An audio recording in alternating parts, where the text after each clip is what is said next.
Tonight's episode of the Tuesday Night Cigar Club is brought to you by Drew Estate.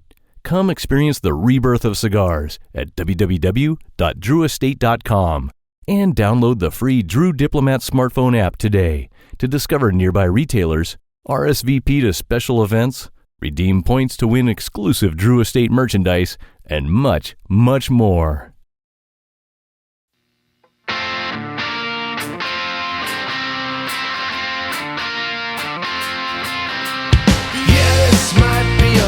Mistake, but I'm having too much fun to wait. Flag her down when she comes back by. That one's yours and this one's mine. Bring another round. Bring another round. Bring another round. Bring another round. Bring another round. Bring another round. Bring another round. Bring another round. Bring another round.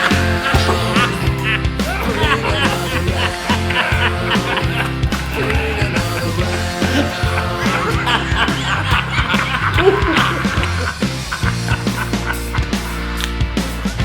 Here's the suckers. Good evening, brothers and sisters of the Leaf. Coming to you live once again from, well, all over the fucking place. It's the Tuesday Night Cigar Club. Tonight the boys congregate to discuss the new Bob Odenkirk action film, Nobody. There's a movie description I never thought I'd say.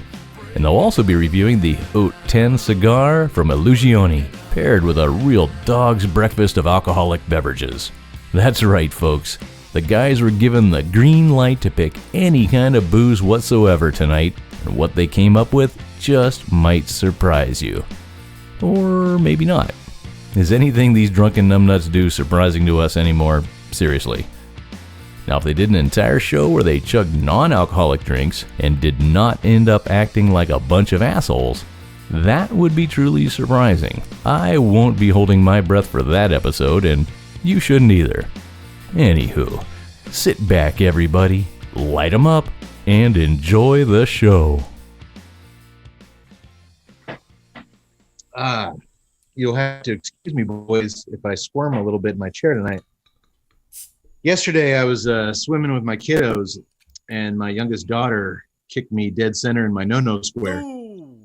I haven't taken a swift shot to the balls like that in, well, maybe forever. No square? You never heard that expression yet? Can't say as I have. It's what the youngins are being taught, I guess, these days. That's my no-no square. No, you can't touch me there. I think it's catchy. Yeah. I was equally unaware of the existence of the term no square. I'd say once a week I hear a story after school from the kickball game that day where some poor bastard got the ball kicked right in his no square. He's like, my no square, you can't kick the ball there. Like, even then he rhymes. I in that moment in time at the pool yesterday, though, I forgot about the no square. I just gave a epic, oh my balls.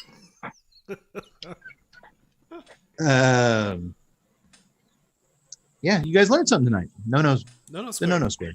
Can't touch me there. You cannot touch me there.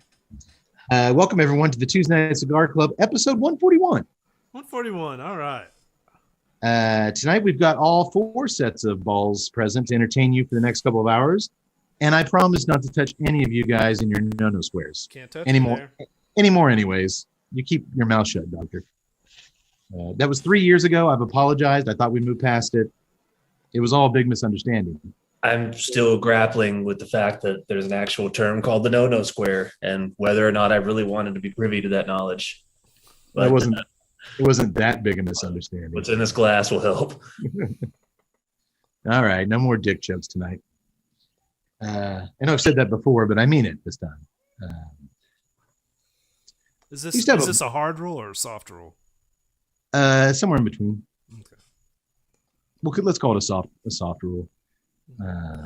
I used to have this boss who hated it when I shortened his name to Dick. Probably because his name was Gary. I would say so. Now there's no more dick jokes. Hard rule. Super, super stiff penalties if any of you guys drop a dick joke. Okay, all right.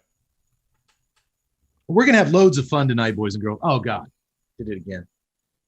No, we are going to have loads of fun tonight in a very wholesome, honest meaning of the word. Thank you for joining us. We're going to do what we do every 2 weeks on the Tuesday Night Cigar Club. We're going to take a premium cigar that's hopefully delicious. We're going to pair it with a major motion picture. Tut, you'll be happy. This one's fresh out of the chamber, 2021. That you is like true. you like the new stuff? Getting new. And after last episode's clown episode, I thought I owed you one. So here we are, 2021 action flick. Nobody is the name of the film.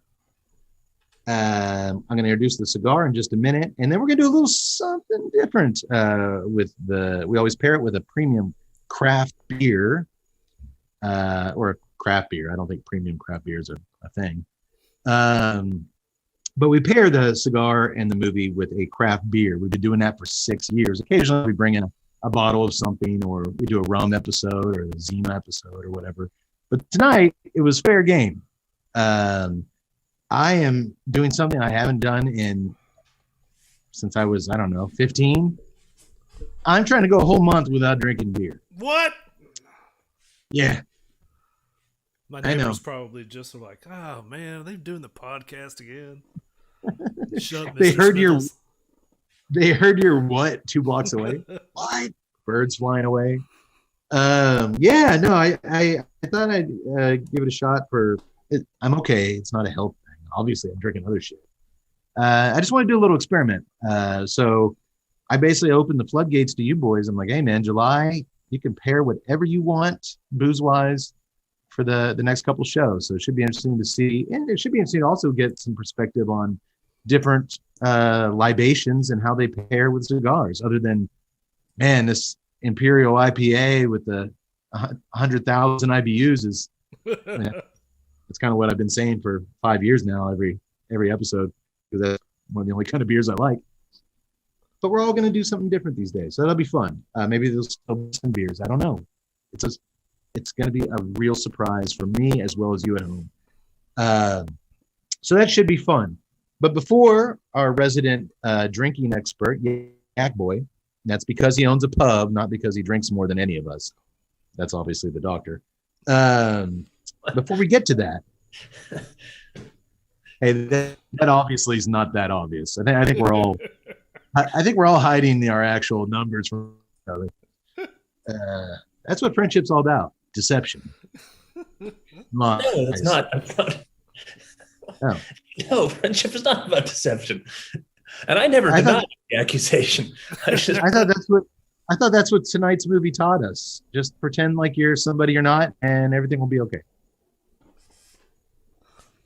I don't think that's what the movie was teaching us. So I'm just going to tell you guys, like I tell my doctor, I don't know, 2 to 3 drinks a week socially.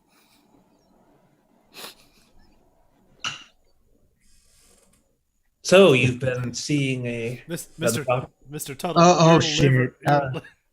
Your liver is actually typing out SOS as we speak.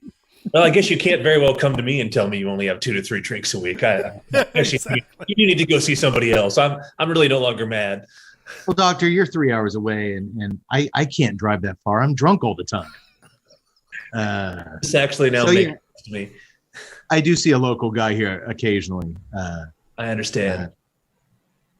But honestly, you in your no-no square? More often than not, it involves something that happened to my no-no square.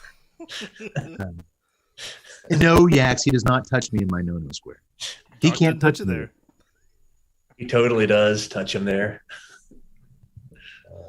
I'm going to introduce the cigar right now because I really want to light it up and smoke. It's a beautiful cigar. This is, boys, the Haut, H-A-U-T, the Haut 10 by Illusione Cigars. It is actually our first Illusione cigar we featured on the show. It is a 5.5 by 52. It's called the Robusto Extra. It is a Nicaraguan Corojo wrapper with Nicaraguan binder and fillers. I'll say price point to last, as always. Blended in 2016 to celebrate the 10th anniversary of Illusione. Dion Giolito created the Haut 10 utilizing a Nicaraguan Cafe Claro AAA grade wrapper. No wonder I thought it was so pretty. Containing a blend of Nicaraguan Criollo 98 and Corojo 99 tobaccos within it. Our main character, as I said in tonight's film, is living in illusion. His whole life is an illusion to those around him, so I thought it only fitting to use this opportunity to finally dip our toes into the world of Illusione cigars. See the tie in there? No. I actually did. We haven't done an Illusione on the show, but I actually did do a written review of a really good cigar, the Illusione one-off cigar. It's the one with the peace symbol on it. I thought I remember you doing an illusion. Yeah, I did that a long time ago. So you can check out TuesdayNightCigarClub.com to read that if your heart desires. And I'm also a big fan of, they have these little Rothschilds, like a $3-4 Rothschild that almost every good humidor has them. And if I'm looking for a great short smoke, I'll grab a handful of those. I'm a big fan of those. And then their Epernay, which is a much more highbrow experience. Yeah. The Epernay is a very good, named after, I believe, something to a champagne in France. It's a very delicate, floral, nice cigar. Maybe we'll do a champagne episode and get that on tonight. Almost went with champagne this evening. I hate champagne. What, Doctor? Oh, You're my God. Oh, I thought Doctor had champagne tonight. I'm like, look at this guy. No, I almost went with champagne tonight. I don't know how anyone could hate it. I mean, unless you... Poppin' Chris. Chris. I am not a champagne fan. Have you ever had good champagne? I have.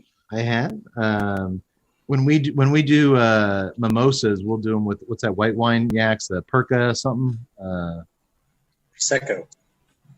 Prosecco. We'll do mimosas. Prosecco? Yeah. Yeah, we'll do mimosas with orange juice and Prosecco. It's kind of like a sparkling white wine, but it agrees with me a little more than champagne. But Doctor, I know you've always been a fan of champagne. That's one where you get what you pay for with champagne. So the market can run pretty ridiculous. I'm getting on the cold draw guys a little bit of very light chocolate. Is that what that was? I thought I was getting a sweetness. Yeah, it's kind of a very light sweetness, dark chocolate, and a little bit of earth, which makes sense. It's packed with Nicaraguan delicious tobaccos. Very firmly packed, beautiful wrapper. Feel that between your fingers, guys. That's like just slides right through your fingers. Very silky wrapper. Don't look at me like that, Tut. I was looking at the cigar like that. And if you're watching us on YouTube, I'm gonna have Tut go back and blur out my hand so you can't see stroking this thing. This is my cigar square. You can't film me there. All right, well, I'm curious. Oh, smell the foot of the thing. It's got a little floral something going on. Okay. Well, as we light up this cigar, which I want to get to for quite a while, let's introduce the booze, our random selected booze for the night. Yak Boy, who you want to start with? Dealer's choice. Let's go with the Doctor. What the hell's he drinking? The good Doctor has just gone ahead and just jumped right over everybody, straight to gin and tonic. Nice. Classic. Not only is he inoculated against COVID, but now because it's summertime and those pesky mosquitoes are out, he is now full of quinine. No malaria for the good Doctor. Always thinking ahead. One of those sons of bitches bites me and they're going to die. And no scurvy either. What kind of gin are you drinking, Doc? This would be the old Bombay Sapphire Dry London Gin that comes in the nice blue tinted bottle. Nice clear little bottle there, man. Looks pretty on the shelf. Especially when they give the little net that you hold on to. I like that little net. As Yax pointed out, it's a good summertime libation. And I actually thought of getting like a Magnum of champagne, but after the kind of hectic pace of this day, I thought I could use a good cocktail. And in the summer months, I am a fan of the Bombay gin. I agree. When it gets like super toasty and super hot, that Bombay gin with the gin and tonic's not a bad idea, especially with tossing. Doc, I'm gonna have to tell you, much like the champagne, I'm not a gin drinker either. The only time I did drink it after my grandfather passed, the good Dr. Howe, I went to help my grandma clean out some of their stuff. She was moving in somewhere else, and I got snowed into their place by myself in Tennessee, and it was just me and Grandpa's liquor cabinet. And that guy was a huge Beefeater gin fan. I say huge like he's an alcoholic. He was a very respected doctor. Like he would have like a glass after dinner, like some guys do, I guess. And apparently they stop after the glass. Beefeater is also a quality gin. I think that I was not really a fan of, even though this was something that we did as youngsters, I was not really a fan of gin and juice or a screwdriver like vodka and orange juice. I was always a fan of the clear liquors of like a vodka and some kind of club soda or tonic.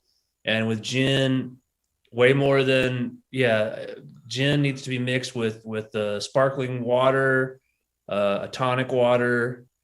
You can go with a Sprite, I guess. That'll work. But it's got to have that kind of carbonation and sort of not really taking anything away from it. But that to me is the way to drink gin.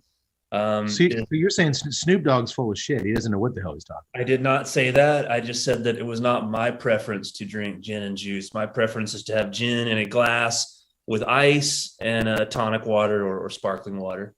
Well, it certainly looks refreshing. I wish, Doctor, hopefully soon you'll be smoking a cigar with us. You don't be stuck there in your office after hours. And I'd be curious to see how tonight's cigar paired with your gin. Yax, do you know anything about the history of Bombay gin or the gin and tonic? Well, particularly if he's talking about the Sapphire. Sapphire is actually a newer creation. Came out in the 80s, right around 85, 86. In regards, as you mentioned, Beefeater, Bombay also had their London Dry Gin. Gin itself is known well for being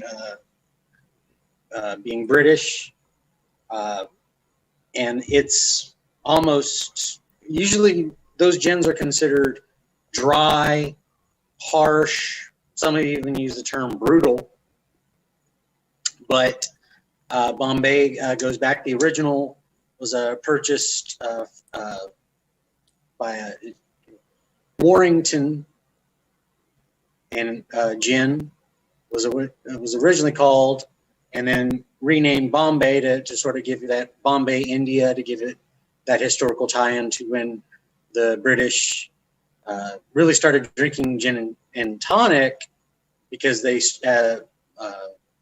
mosquitoes and malaria was very prevalent there. So they started mixing quinine into the tonic, and it became not just a way to take away the day problems on a day, but it was also your medicine. Neatly wrapped up. Doctor's orders. I was telling the boys about this huge mosquito problem I've had at the house. Maybe I should be giving this another shot. It does help. Gin and tonic is about the only way I can take gin. Gin can be brutal. Okay, well, those 6 bottles of Beefeater I drank sure were. I snowed in. Probably worn off by now. We had to mix them with the tonic. It's not the gin. He didn't have any tonic. He was a ballsy guy. He just drank it on ice. And between the Beefeater gin and my grandma's, I don't know, 10 to 12 boxes of Chardonnay in the fridge, I'm lucky. And all they had to eat was just dry granola cereal in the cabinets. So it was that 4 days was my own Vietnam. I can't believe I got out of there in one piece. Okay. Well, let's see. Dealer's choice, huh? Yak boy. I always save you for last. Why don't you tell us what you're drinking? You had the whole wide world of booze opened to you. You could pick anything in the world. What'd you go with? I was lazy. I can respect that. Oh, for once you were like, just do whatever you want. It doesn't matter. I still was hoping that there would be some pairing, either with the cigar or the movie involved. If you guys are just going to throw all the bath water out with the baby, then we'll go.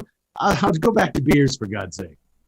Well, I actually, because of all this, I mean, I end up anyways with, 1 or 2 cans left over, depending. And so I just grabbed like a whole host of beers that I had done previously, where I just had some left over. I was like, you know what? Because I tried to look up the cigar. I was like, I don't know exactly what, really was going to be, what we were going to get with it. So I was like, you know what? I'm going to go with a little bit of everything that I had done prior. So starting off with a little 784 from Barrow, which our friends at Barrow, okay. Big Bubbly here on 138. I got here from Driving That Haze, because there is some driving in the movie. That's at least some tie-in. There's a big driving scene. Then I also have the Lagunitas, the Hazy Memory. A lot of people in this movie also can't seem to remember things well that happened just prior, as he killed most everybody that knew him. Okay, a little trip down recent memory lane here on the show. Memory lane. What are you going to start with, Barrow? Yes. Oh, excuse me. No, I'm sorry. That's my second. I started with the driving. With the Driving That Haze. So Clean. I was like, I'll give it a shot with that. I miss my IPAs. Tell me about every sip. Describe Cody's the taste. cleaning out the fridge. Just as this our hero tonight cleaned house, I'm cleaning out the fridge. There you go. Speaking of the cigar, real quick, Tut and I lit up, and I don't want to let before all these things I'm experiencing escape me. Boy, right on the light, there was a really sharp spice. Like my eyes popped open. It was a super sharp spice upon ignition that quickly died down within, I'd say, the 3rd or 4th puff. That was not that much of a high octane. It was a very for me, anyways. It was a very crisp, like jalapeno spice immediately. Well, first of all, the construction on this thing is gorgeous. I'm trying to puff slower because it tastes so good. I'm going a little fast. On the draw, I'm getting some cream, I'm getting some mineral, and I'm getting a very faint kind of floral and some earthiness. But it's got some creaminess there. It's a very smooth smoking cigar, and that pepper has died down to just balance it out really nice on the retro. Tud, is that jiving at all with what you're getting? I got that pepper blast off big time, and I'm still pretty new into the cigar. In fact, it was so heavy that I actually thought it was cedar. I mean, it really gave it hit that retro so hard it made me taste cedar in the palate. Yeah, I'm still kind of going into it. All right, well, keep track of what you're getting. I guess we'll go ahead and, since we're talking to Tut, what's that guy drinking? Tut is having from the Spencer Trappist Brewery in wonderful Massachusetts, which of course we have done. He is doing their Imperial Stout, 8.3%. Nice. A little bit of a powerhouse, but everything they do is a little bit of a powerhouse. Of course, Spencer is the oldest and only Trappist brewery run by Trappist monks in the U.S. Like I said, Massachusetts, just kind of right outside Boston. This isn't the one where they bought out the monks. Yeah, I think it is the one they bought out the monks. To where they just wanted to use the name and they just paid the monks some money. Yeah, it's the monks recipe, but I'm not. Is it the monks involved with Spencer Brewery? There was one we did where the. Oh, okay. These are actual monks making this shit. Yeah. Okay. So now, and we have actually done Spencer. Tut has done it way back, I believe, episode 126. He did their monks reserve. Okay. And I did the just Trappist Ale back on 134. Oh, okay. Okay. So And Well, just to get the movie tie-in, it's based off of a Russian Imperial Stout. of there course, you go. of course. Got a lot of Russians in tonight's movie. Okay. I was thinking maybe one of you guys would make White Russians. Seemed like an awful lot of Why not a work. Black Russian? We get a bad Black Russian joke in tonight. So. Okay, it's a good time. Oddly, we don't get that a lot. Yeah, it is. It's almost like drinking a full course meal. It's thick. It sits heavy. It's a good stout. Not overly chocolatey or coffee. I mean, it's just a nice, good, heavy, resonant stout. There's an interesting little. It's almost a spice, kind of like I guess it's the Trappist influence that you're getting in off of it, which I don't really pick up in a lot of stouts, so I think that's a neat little play on it. But yeah, it's definitely it's a worthy stout to try. Okay, how's it going with the cigar? I think they're trying to vie for dominance because it's like I yeah, smoke the cigar and the cigar's like, look at all the flavors that I'm giving you. And then I go over to the beer and the beer is like, my flavors are very good. And they just play them back and forth. It's an interesting beer. It's not complimenting, but it's not contrasting either. They're literally going back and forth. I was wondering what you were drinking because when I was describing that, there's on the retro, once that spice died down, I started to get kind of a tea and a floral, and then there's that creaminess thing. And you were kind of looking at me. I was like, I wonder if he's drinking something super powerhouse that's maybe not kind of washing over his palate a little bit and blocking some of this stuff. I think that's probably a fair assessment. Maybe give him a little space and see what happens. Okay. Well, that leaves me. I decided to class things up a little bit tonight, boys. It's my new thing. So I'm drinking wine this evening. I selected 2 bottles from my wine cellar, went down there and blew the dust off and picked 2 fine vintages that I thought might pair well with tonight's cigar. With all the thousands of bottles down there, it's kind of a crapshoot on what I'm going to come upstairs with. But Yaks, I'm starting tonight with the simple life. Little husband and wife there just trying to live a simple life like our main characters in tonight's film. Yes, the simple life. Yeah. California, 2018 vintage. Oh, that was a good year. I don't know shit about wine. I'm just going to say it right now. I drink a shit. I should know more about it as much as I drink. I wish I could say more about it. Simple Life and your other one are both wineries. They're not, they don't actually have their own vineyards. They are both Cabernet. Of course, Cabernet is the most widely grown variety of red grape. I mean, literally all across the globe. Sure. Obviously, like you said, California, countries, Europe, Africa, South America, everywhere, Australia.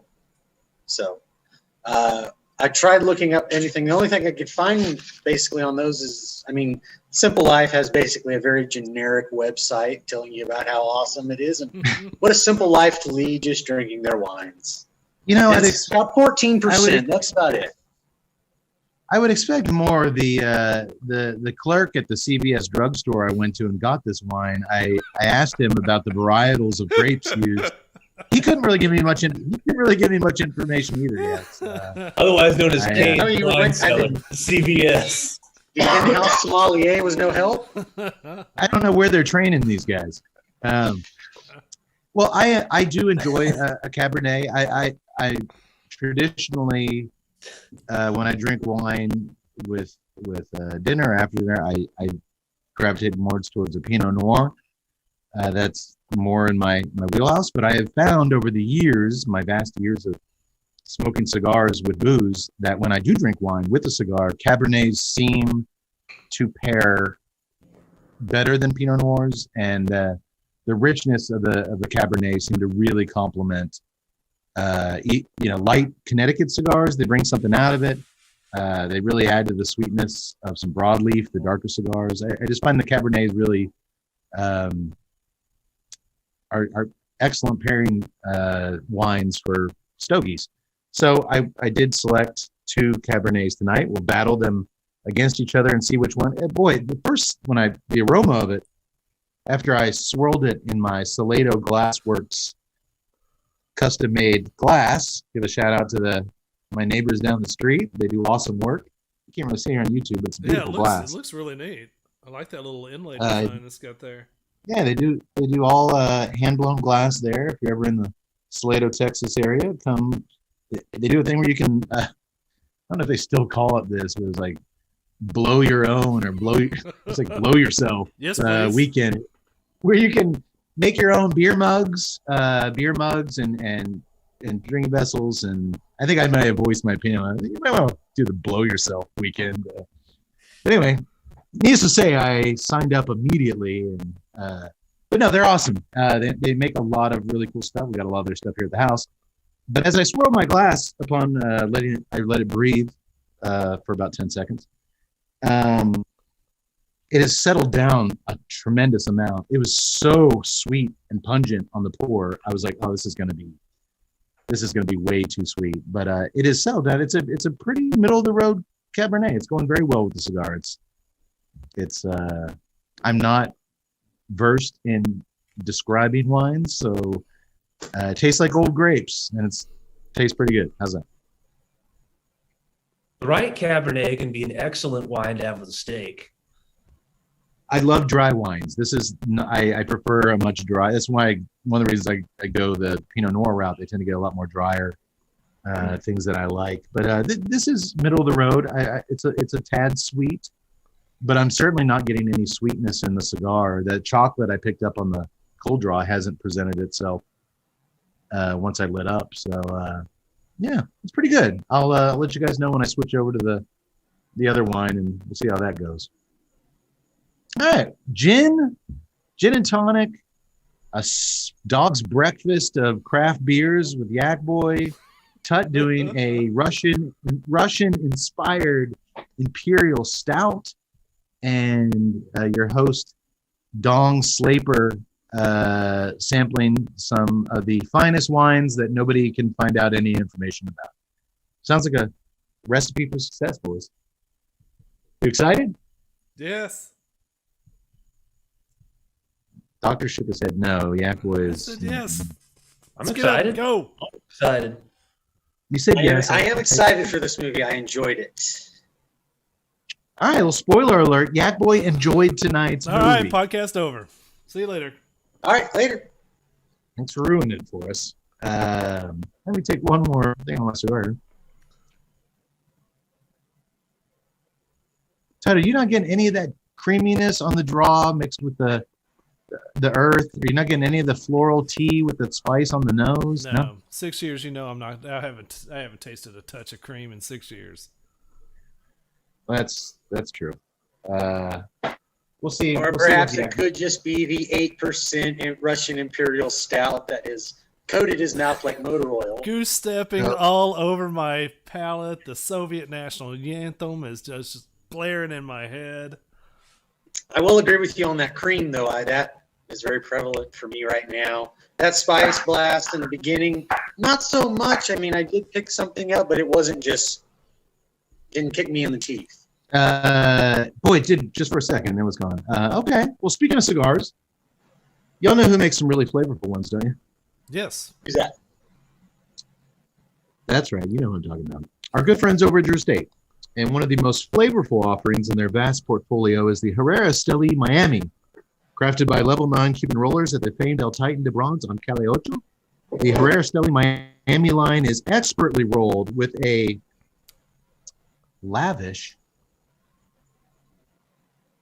Good. 2 episodes in a row, I said. Ecuadorian Habano Oscuro wrapper over a rich Ecuadorian Sumatran binder with select fillers from the Dominican Republic and Nicaragua. The new look of Herrera Esteli Miami features rich black and gold packaging and is available in 5 sizes. This tasty cigar is now available at Drew Diplomat retailers everywhere. So go get you some. We recently smoked it. I think we rated a 91. Yes, very, very nice. Pretty good from us this year. We've been a little more hardcore on our ratings, not on purpose, but it seems like we've been a little harder to impress this year for some reason, and we gave that one 91. So go seek that one out. I'd also like to take a moment to talk about something very cool. Cigar World. Cigar World is an online site for cigar smokers. There you can get cigar news, reviews, and a whole lot more. Also on the site is a cigar research panel called the Testing Lab. You can sign up to give your input on new cigars by taking surveys and testing cigars yourself. Check it out at cigarworld.com/testing lab. You might even run into the doctor in his white lab coat and his Bunsen burners doing some tests himself. Am I right, Doc? Never can tell. A couple gin and tonics. You might be on cigarworld.com/testing lab. All kind of testing going on there. And that cigar's smooth. Okay. Well, without further ado, Hey, wait a minute. Before we get into it, I just wanted to report I watched the new Chris Pratt movie, Tomorrow War, and I was terribly disappointed because I didn't see Big Willie Herrera anywhere. And I was looking at it, said it takes place in Miami, so I was like, maybe you can see Big Willie down there. Yeah, no. No, he wasn't in the movie. Other than the absence of Big Willie, was it still terrible? It was fun. I mean, it's a fun sci-fi fight. There was nothing out of the ordinary with it. It's a good popcorn movie. Don't take any expectations into it, and you won't be disappointed. Okay. Well, I always encourage you boys, if you see anything since our last episode that stuck out to you, a movie or a TV show, to pop up and let us know. And anything else, boys? You guys see anything good? Well, no. I revisited some classic stuff here. Wait, I did see something good, and we're going to talk about it. Doctor was in the middle of a sentence. No, that was really. Wait your turn, Tut. Wait your turn. I'm sorry, he froze up on my end. On my end.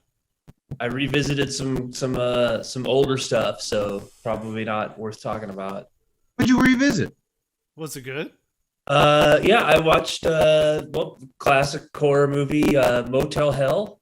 Oh yeah. Oh, Hadn't seen that in forever. it takes all types of critters to make Farmer Vincent's fritters.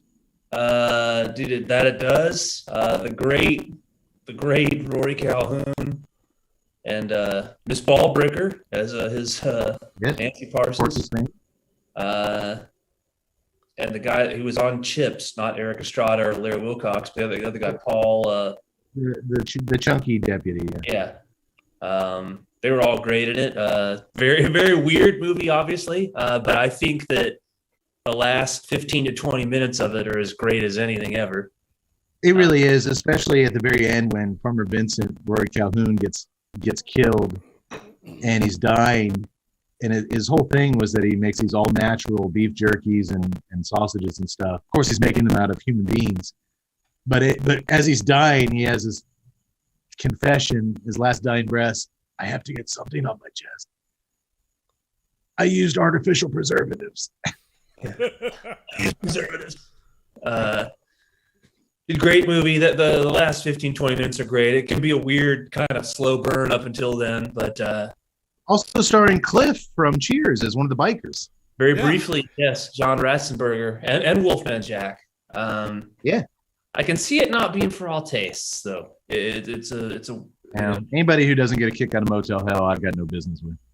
And I read some stuff about it too. I mean, it's kind of if we do a show on it someday, we'll get into that. But then I watched what else did I watch? I watched The Burbs, of course, classic. And then trying to think, I feel like there was something else in between those two, but I also drink a lot, so it's possible that I'm forgetting what it was. Well, I believe you did revisit something because I had asked you to. It was available on. Finally, it is. I promised you guys at the end of our last episode, I'm going to give you something really fun this next show. It's summertime. We just did that clown horror movie. I'm like, we're going to the beach. We're going to have some fun. Meatballs 4 has been unavailable for streaming for years. Is that it, Doctor? Yeah. That's what you're thinking of? Yeah, but since the clown show, yeah. And finally, Tubi, which is a great streaming service. You got to watch a few commercials, but they have so much content that no one else has, especially genre flicks. Okay. 70s, 80s, 90s, horror, action. They got just a mother load of stuff that you can't find on Amazon, and God knows you're not gonna find Netflix. They don't do any of that kind of stuff anymore. But they got Meatballs War, and I watched it. It's starring, of course, Corey Haim, and the head, or Corey Feldman, sorry, and the head camp counselor is the guy from Eraserhead, Jack Nance. Is that right? Yeah, Jack Nance. Yeah. It was so good, and I was like, we're gonna party our asses off. We got a new Corey movie, and then Saturday they pulled it. It was expired from Tubi, and it's gone again. So I'll keep my feelers out. We'll get to it one of these days. But Doc actually had it on DVD. I'd mentioned to him, and he went and dug that out and watched it. It's fun, Doc. It's a fun flick. Fun movie. You also got Sarah Douglas of the Superman movies. Yes, she's the villainous person that owns the rich camp on the other side of the lake. Yeah, it is it's a Feldman movie. He's having fun. It's a which ironically enough, I believe it was the first movie he made after finishing rehab.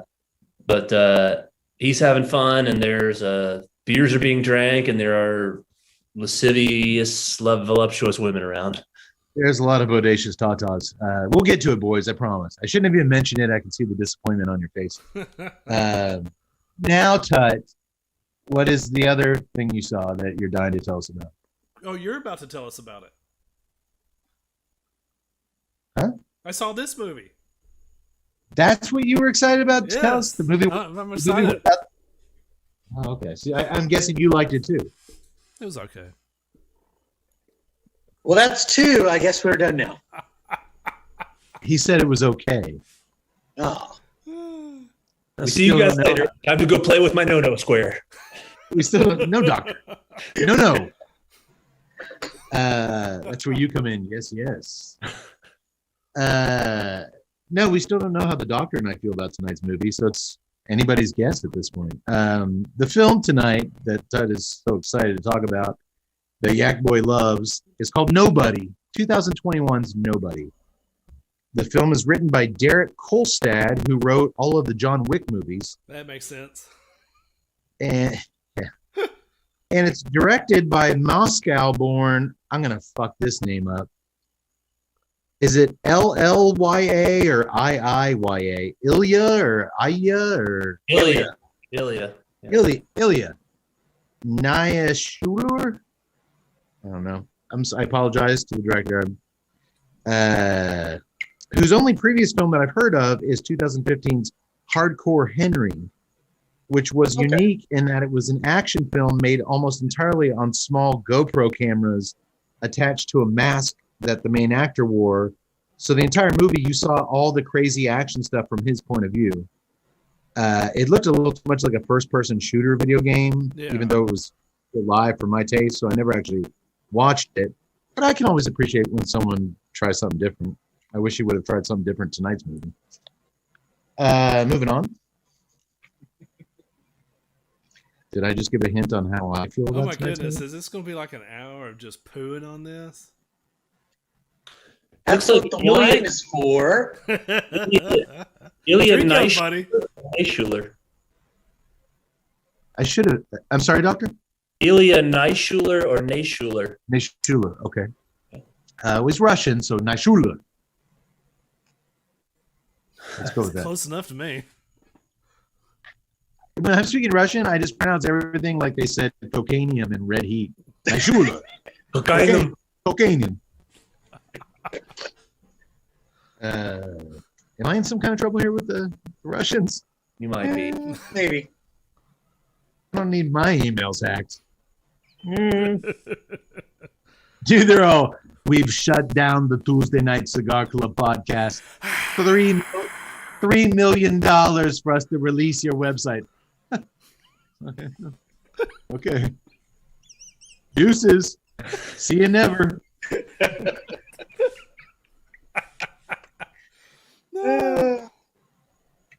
You know how much CVS wine I could buy with $3 million? Glass nose, motherfuckers.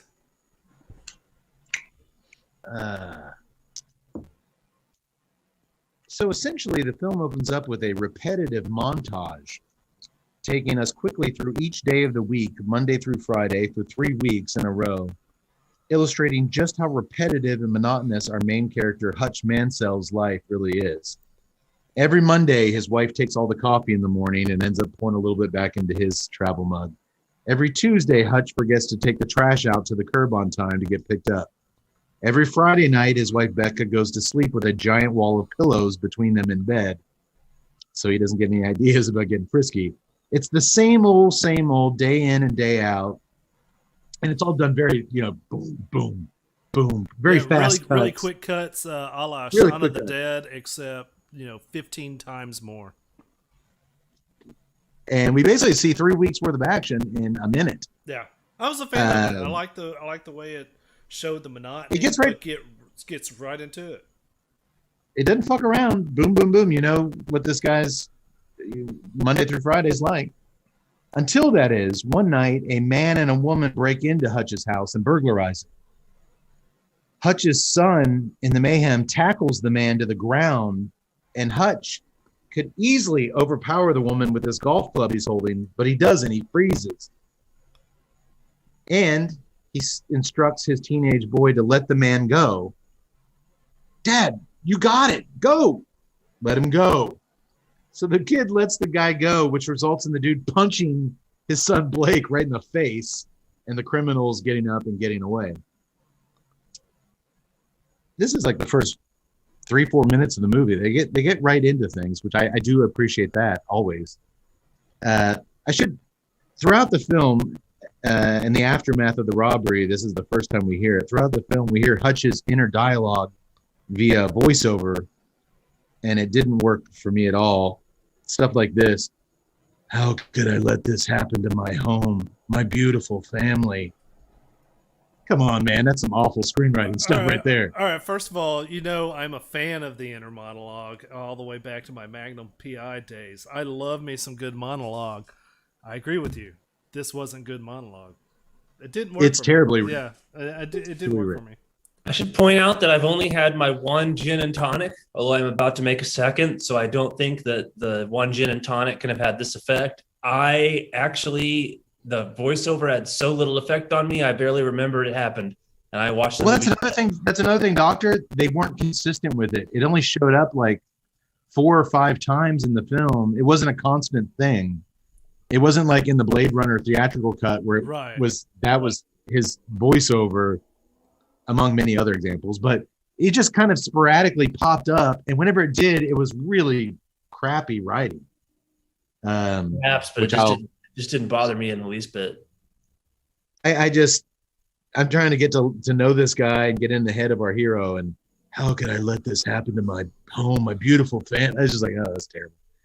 I should also mention now that playing Hutch is comedic mastermind Bob Odenkirk, who I grew up being a huge fan of his sketch comedy program, Mr. Show. Mr. Show. Yes. Worshipped Mr. Show, had the VHS tapes, would watch in college Mr. Show over and over and over again. And he also executive produced, he discovered Tenacious D. He went to a small club with 5 people. Actually, his partner David Cross saw him and brought him to Bob. They fell in love with Jack Black and Tenacious D. They took Tenacious D to HBO, trying to get them to kind of do a thing on Mr. Show. And they're like, it's not really a good fit. So they actually got HBO to do the short run Tenacious D television show, which is one of the most brilliant things ever. So I grew up with Mr. Show. I'm a huge diehard Tenacious D fan. He also wrote for Saturday Night Live for years, The Simpsons. I mean, this guy has a comedic mind, just crazy. And lately, he's probably best known with a lot of you out there from his role as Saul on the popular series Breaking Bad. And he got his own spinoff, Better Call Saul, which I have not. You can start throwing shit at me now. I have not watched an episode of Breaking Bad or Better Call Saul, but I hear they're the best TV show ever. Kind of figured you wouldn't. I'm in there with you. I haven't seen either one. Actually, Doctor, I believe it's The Wire is the best TV show The Wire ever. is Then the best TV show. Breaking Bad's real close. Then Breaking Bad. Both shows were excellent. I'm sure they are.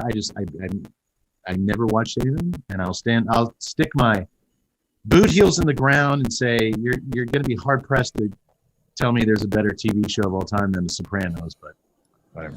That's a tough call. That is a very tough call. Sopranos is damn near. None of you sons of bitches ever heard of a little show called Scooby Doo? We filled the boot for the creators of Scooby Doo. Zoinks, Scoob! The doc's glass is empty.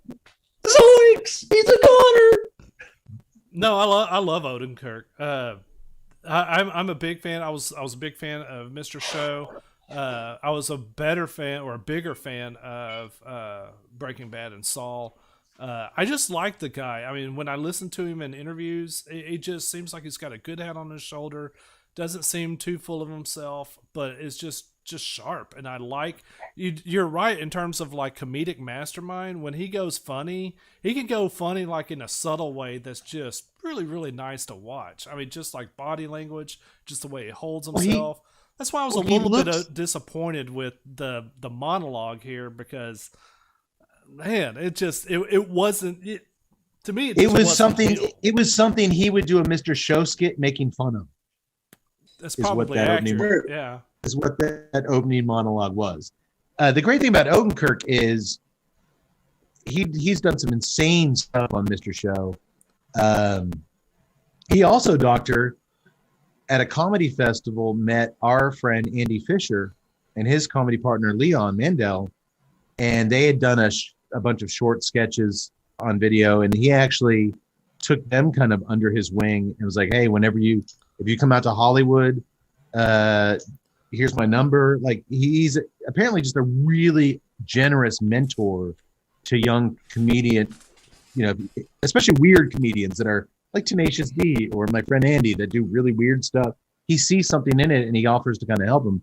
But the great thing about Bob Odenkirk always to me was he was just a handsome dude. He kind of had this everyman kind of good looking guy who would do some crazy shit. But I think his strongest suit was really his writing. I mean, he wrote some classic Simpson stuff.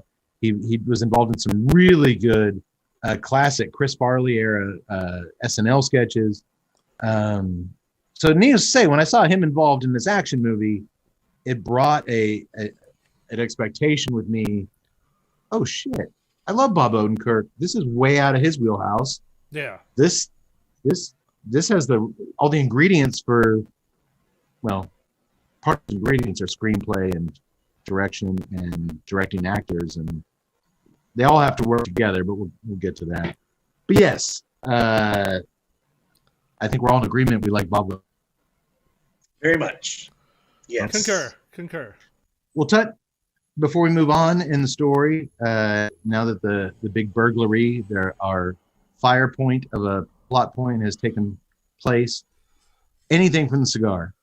No, the beer is pretty much beating the ever living piss out of it. To me, I've got my flavors you gotta trust me, brother. This cigar has some stuff. That beer is just not doing it any favors. Yeah, I think when it comes to the rating, I might actually bow out on it because I think it's unfair to the cigar. Because it's a beautiful cigar. It's a very nice smoking cigar. It's got a wonderful little. I'm still getting like a hint of cedar and the cedar actually earth and not necessarily a toast, but it's more shaded to earth a little bit. But there's a dryness to it that I appreciate. No, there is a cedar that has joined in with that earth and creaminess on the draw. But the retro hail is so special with that. I'm getting that kind of herbal tea and floral and mixed in with the medium spice at this point. I mean, it's a really cool smoking cigar. I'm sorry you're not getting it. Are you getting any of this, Yaks? Maybe I'm just talking. I gotta agree with Dong Slapper over here. He's right on the money. You're getting that incredibly complex retro with the tea and the floral and the spice. Mm-hmm. And I'm just liking that little bit of cream is hung on into the middle, and I'm liking that. Mm-hmm. spice, like I said cedar. in the beginning, I didn't get that, and I got a little bit now on the retrohale, but there's not much there for me in terms of that. But the others, like I figured some of that would take, but I'm liking, it's been the steady light mineral throughout, cream, and then I forgot the mineral. Yeah, Ted, it's also got mineral on the draw. Mineral, cream, cedar, earth. Mineral I can kind of get on the draw, but even that's getting that's almost washed out. Okay. All right. Well, and I will say it is pairing well with this Simple Life Cabernet. Yax, is it playing good with your hazy IPA? it is. I do know this. It's a beautiful smoking cigar. I love the smoke production. I love the smoke it creates Really when you inhale it. I agree. It's very, very nice. Okay, back to the movie. So now, after the robbery, everybody thinks Hutch is a total pussy. His son, who just treats him like shit. Yeah. The cops who show up afterwards, man, if that was my family, cops treat him like shit. His dickhead neighbor, man, I wish they would have come to my house. I would have opened up a can of whoop ass on him. He thinks he's a pussy, and especially Hutch's father-in-law and brother-in-law that he works for at a manufacturing plant. But we get the sense that those two are consistently disappointed. Am I right? Oh, I love the father-in-law. Tut, who plays the father-in-law? Michael fucking Ironside. Turbo Kid's nemesis himself, Michael Ironside. Jester. He's basically playing Wilford Brimley roles at this point. He kind of is, yeah. That's a role that Wilford Brimley would have played at some point. Certainly borrowed his pants. Well, I mean, Michael Ironside's. Hey. There's a lot more side to Ironside now. I mean, but come on. Don't disrespect the Ironside. I was about to say he would be Wilford Brimley if Wilford Brimley was a badass. I love always me some Michael Ironside, and it's love affair started. My love affair started back when he was Ham on the TV show V. Oh yeah. The Mercenary. Of course, if you're a horror fan, it goes back to Scanners. I'm sorry? Scanners. Yes. Yeah, Scanners. Okay, I thought I got it Scanners, a wrong. little Total Recall mixed in there. Yeah, the hospital. Was it After Hours, where he's the killer stalking the chick in the hospital? So, Hello, Mary Lou, prom night too. Yes, the demented teacher principal. Yes, we Total Recall. See you at the party, Richter. Starship Troopers. Starship Troopers, that's right. And of course, if you are a fan of animation, he is the voice of Darkseid on Justice League. That's right. I am not a fan of animation, but I can just picture him voicing Darkseid, and that makes perfect sense. Oh, it's probably one of the best villain voices ever. Well, he gives a great line here in that voice. You did the best you could do, Hutch, being that you're you. That just sounded like your Trace Atkins. It did sound very Trace Atkinsy. I'm sorry. Damn it. I would have got away with it, too, if it wasn't for that meddling doctor. I just, watching this whole thing and everybody's reactions to it, it's made me ashamed for every time that I've said, oh yeah, I wish they'd break into my house. I'd shoot that son of a bitch. Every person in this movie, when they said it, I could hear me saying that like 10 years ago or 2 days ago. And I'm just like, that's the stupidest thing to say. Actually, Ted, you've said it several times here on the podcast. I know. I wish they would have done that to my house. But we're gonna find out why, right? I mean, because I think we will. No, give this some breath to find out why Hutch made the decisions he did, of course. But I will say this, and Todd, this is no slight on you. Anytime somebody hears about someone else being broken into, and on Facebook or in person says, "Wish that was me," they broke into. I'd light that son of a bitch up. That you don't wish that. Nobody wants to wish that upon. Nobody wishes it, but I think it's there's two things. It's like one, you never know how you're gonna. I mean, as men, we talk shit and we all think we can handle ourselves, but I think it's true that you never really know how you're going to react in a situation until you're in it. I'm not Correct. one of those. I'm not one of those guys. I wish they'd break into my place. But my thought was, my dad and I are watching this, and we both play golf. So when he grabs the club, the first thing my dad goes is, "Not the 3-wood, grab the driver." And Well, no, I thought it's funny you said that, Doctor. I thought, why would you grab a wood? Why wouldn't you grab an iron? that's what I said. So that's what my dad goes, "Not the 3-wood, grab the driver." And I turned to him, I go, "No, you grab a pitching wedge and you bury it in that bitch's head." And so Yes. I had that same thought. I was like, no, not a wood. That'll break off. Like, no, that's you not take gonna you take the lowest iron, a 9 or a pitching wedge, and you just clock them with it. Now, and I said the same. I didn't say I wish it happened to me. I was turning to my dad and I was like, "Man, I'd have buried a pitching wedge in that bitch's head." It's like, I think I'm gonna do that. You don't know what's gonna happen though. You don't know, and you certainly don't wish for the opportunity to find No, out. I don't want it to happen. Yeah, for me it was weird. It was like when I was single, yeah, definitely. Yeah, like, come on, I'll lock that motherfucker up. But now I'm like, I don't want them breaking in with my family and the cats. Come on. Tud, I've seen you shoot at doves.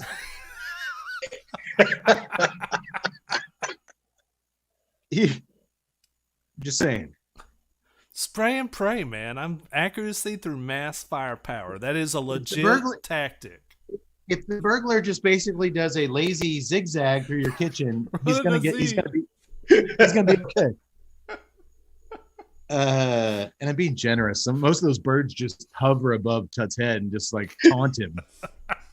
That's true. Ouch.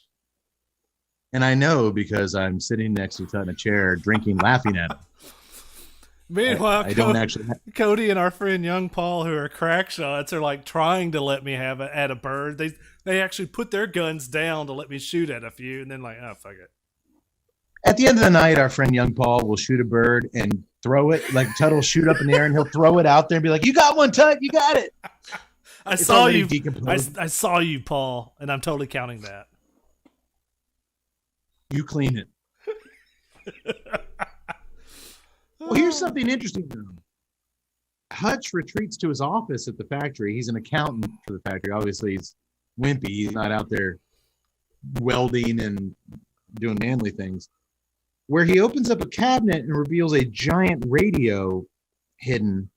And through it, Hutch talks with the Wu-Tang Clan's RZA. RZA. You gotta recognize that voice. How could you not? He tells RZA the details of the robbery, including that not only did he know the make and model of the girl's pistol, but that he could also tell that it was unloaded, which is not something a wimpy noob. It's a word my daughter uses a lot. I've taken on. He's not a noob. He knows things, and we're starting to learn that he knows things. RZA tells him, "Well, that explains, Hutch, why you didn't do what you could have done."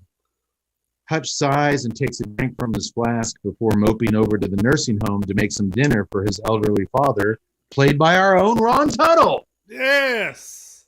Marty! Great Scott. You could have shot him. You could have shot him. I was hoping Tut would rip the ponytail off there and give us a good Doc Brown, but I know it's a chore to get it back in there. His father is played by Christopher Lloyd of Back to the Future fame. And once Tut started growing his hair out, we all had a good laugh at that. Tut, this conversation with the RZA is our first clue that Hutch might not be the wimpy suburban dad that we think he is, correct? Correct. Well, first of all, wimpy suburban dads don't talk to the RZA on a secret radio at work. No doubt, man. No doubt. Did anybody other than me briefly wonder whether or not that was an imaginary conversation that he was having? That would have been kind of cool. Because I thought so at first. I thought, is he actually having a secret conversation with an ex badass like himself, or is he just imagining that he is through that radio? That was the first. I quickly disabused myself of that notion, but I thought at first. If you went into this movie, which I do every movie, I don't watch trailers, and I try not to read anything. So I went into this movie cold turkey, didn't know a thing about Odenkirk's Hutch character. I may have, and I couldn't help it, I learned a little too much too early about the film.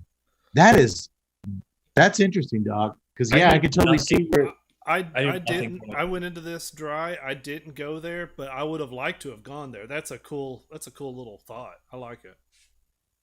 It's a very cool thought, and I think it would have made for a really cooler movie, Yeah. honestly. But that's a different movie.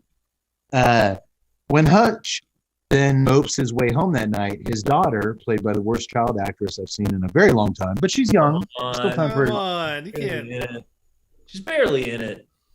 Daddy, can I lay with you? Are you scared? No, because you're here. It's Oh. a child actor, man. I said there's still time for her to figure shit out. She's young. She said the lines. That's with kids. Hey, man, that's a success, I guess. But she tells him that her kitty cat bracelet is missing from the bowl in the kitchen. The same bowl that the robbers grabbed all the cash out of when they were going through shit. And suddenly, just like that, it's go time. Hutch turns away from his family, just got home from work, or feeding his dad, walks right out the front door, slams it, and leaves. You could punch his son in the fucking face, and he doesn't care. But that kitty cat bracelet, enough is enough. It's vengeance time. Guys got to have some boundaries. You must really hate that son. He seemed like kind of a Which he was a real smart ass. He I was always about on to his say, phone. Yeah. At the dinner table, always staring at his phone like a dickhead. punch might do him some good. It didn't, doctor. It didn't knock any sense into this kid. So Hutch goes back to the nursing home. His dad's asleep in front of the TV. He goes into his dad's closet, takes his father's FBI badge, his revolver, bullets, and he's on the hunt. His pops actually wakes up and encounters Hutch standing in his closet going through his things. He put on one of his dad's jackets. Back so soon? Hey, Pop, there's this thing I got to go do. Then you best go do it. I like that. I kind of like that too. How can you not like Christopher Lloyd in this role? Okay. So then we travel along with Hutch as he goes around town, a major, huge fucking city, mind you. We don't know what city it is, but it's huge. We see a lot of drone aerial footage. It's a giant city.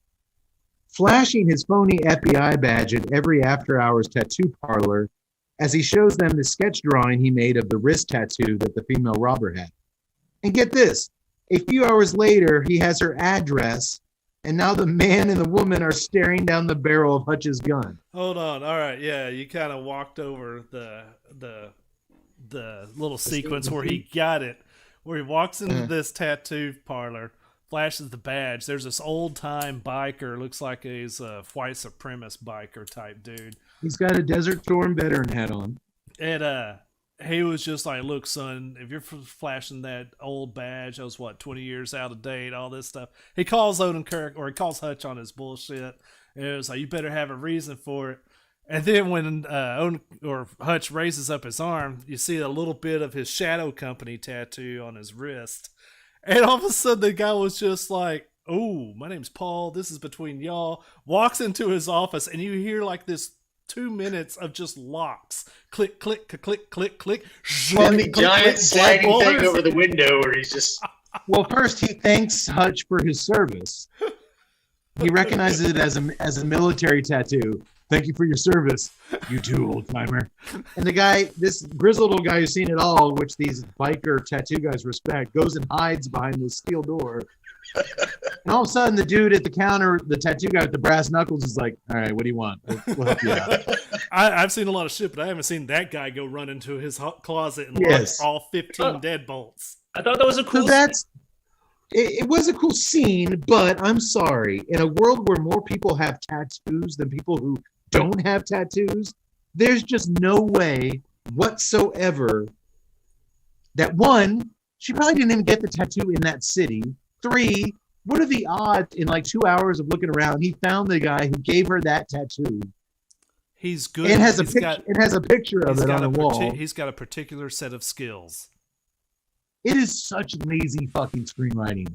I didn't mind. it. Everybody has a tattoo nowadays. The odds that you would find the tattoo artist in 2 hours that gave her that tattoo, and he would keep a detailed file on her home address. These guys, these So- bikers are All right, give me your home address. Do you have any allergies? They're not keeping files on these people.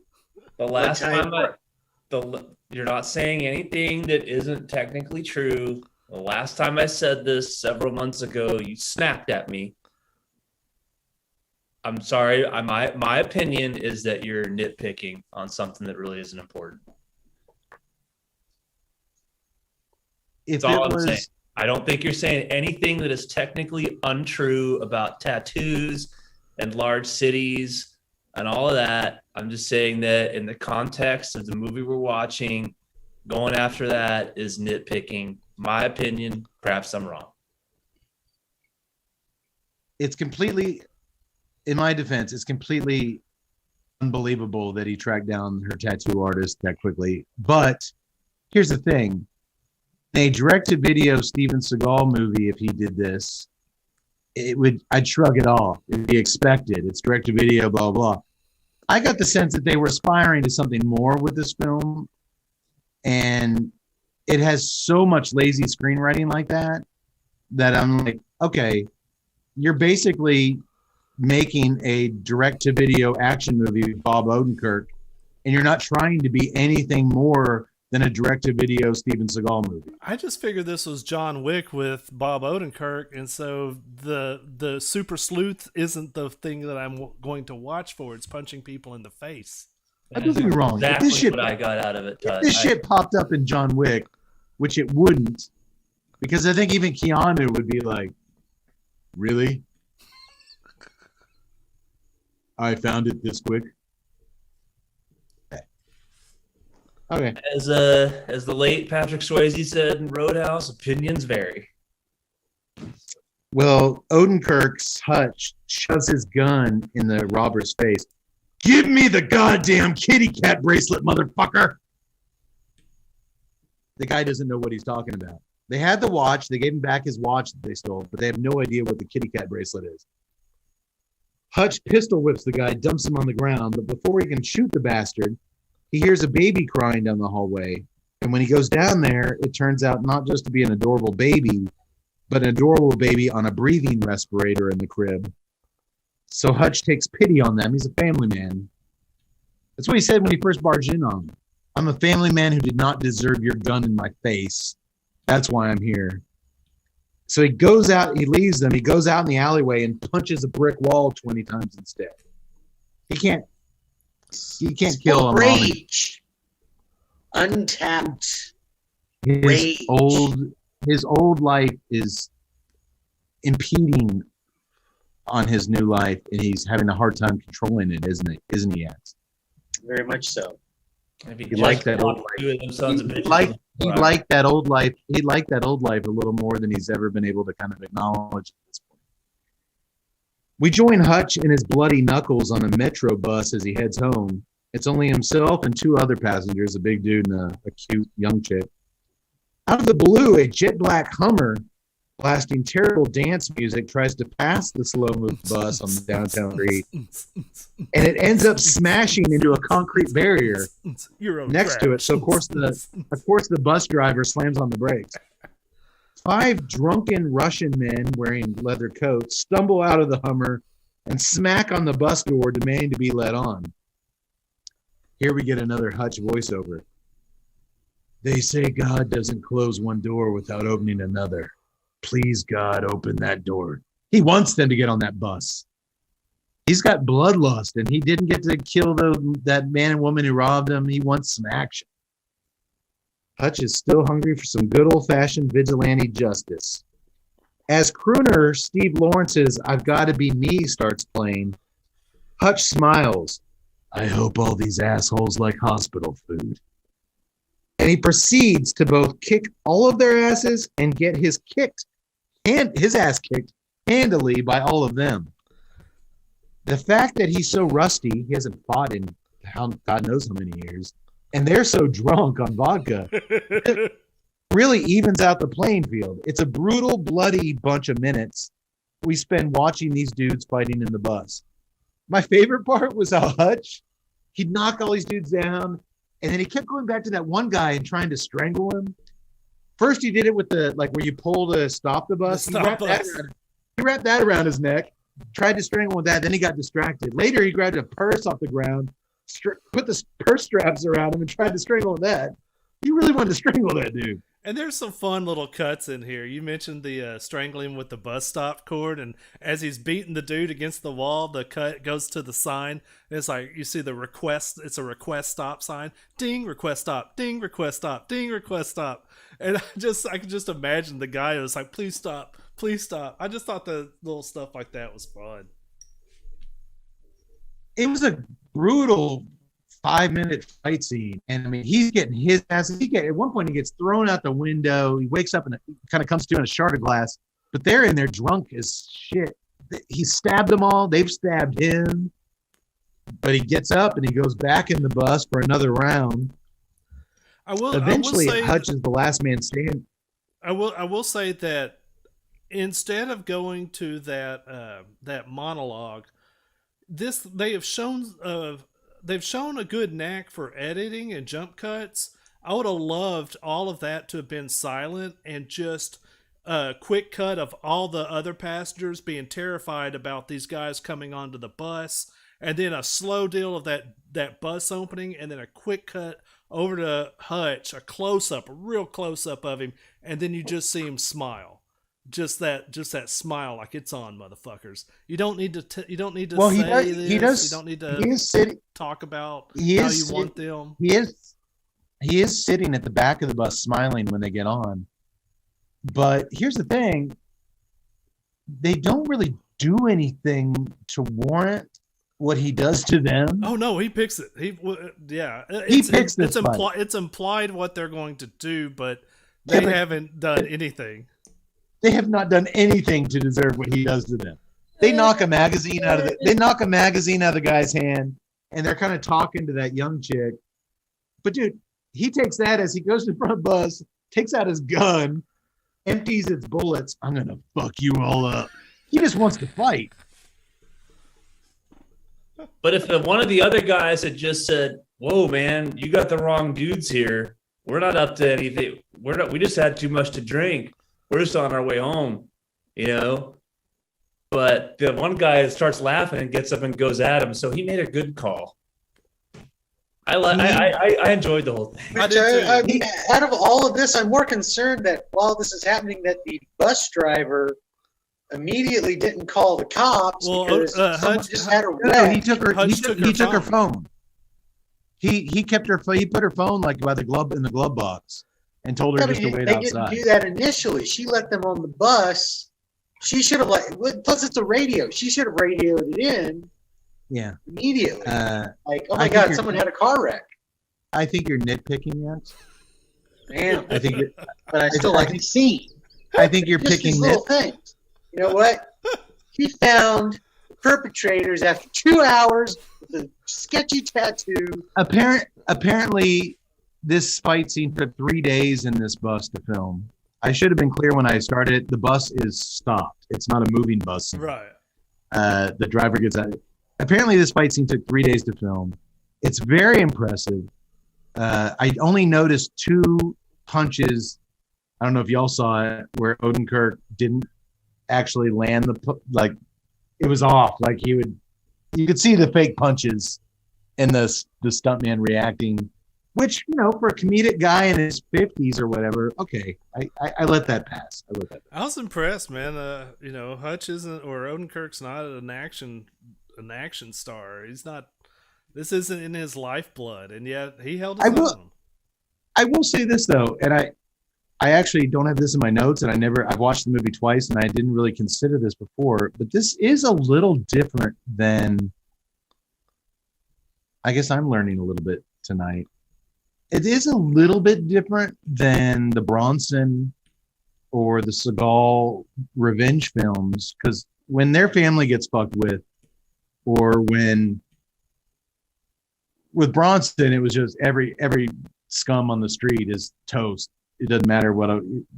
But dude, I will give it this: this guy's looking for fights. Bronson, when he goes and gets an ice cream cone, he knows that he's probably going to get fucked with and he's going to kill somebody, but he's not looking for it. He's not like excited about it. Like Hutch is actually wishing for trouble because he has something inside of him that he knows, like he has a gift and he hasn't exercised that muscle in a long time, and he couldn't use it on who he wanted to use it on. That is kind of different, I guess. I like John that. Wick. That you woke John Wick. It's about his dog.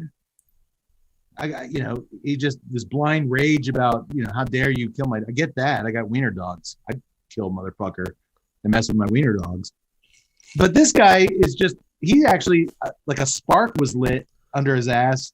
He just wants to fight. That is kind of, I just kind of realizing that is a different perspective that I can't really, because like Walking Tall or what's the William Devane movie, revenge movie, Doctor, where he's in the wheelchair? William Devane. Rolling Thunder. All the classic movies where it's like a war veteran who came back and had to do revenge on dudes. Yeah, this guy just has a real fire under his ass that's been kind of ignited to fight again. He doesn't care who it is. All right.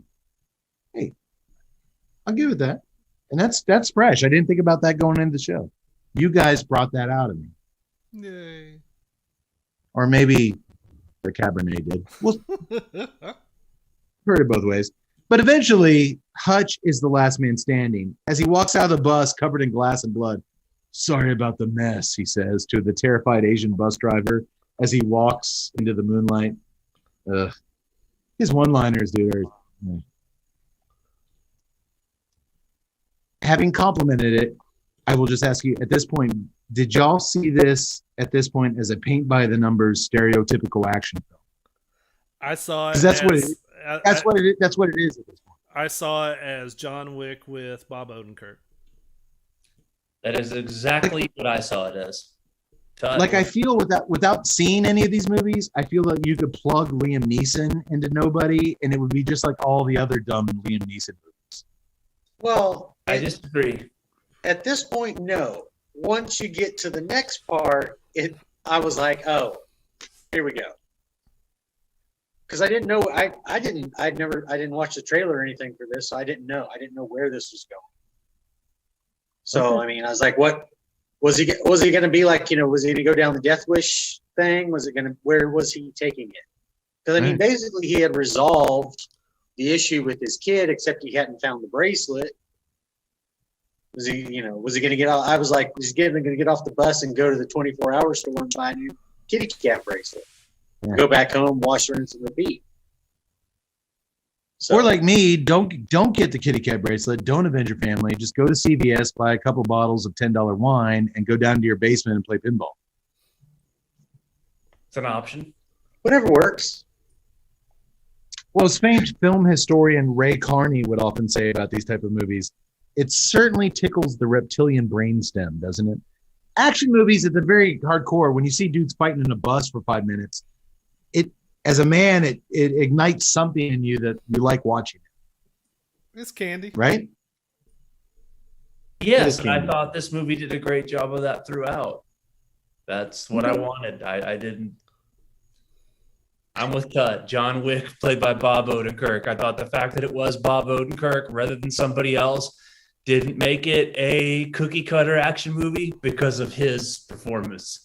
Yeah, I wanted to see what he brings. I thought it was such an atypical casting for this role. Let's give the boy a shot. Let's see what happens. Cade, you made the Liam Neeson comment. If it were Liam Neeson in the role, then yes, because it was Bob Odenkirk, that made quite a difference in the tone. Well, I mean, and when the fuck did Liam Neeson become Lee Marvin? Like, how the fuck is Liam Neeson an action hero? Because Taken was fun.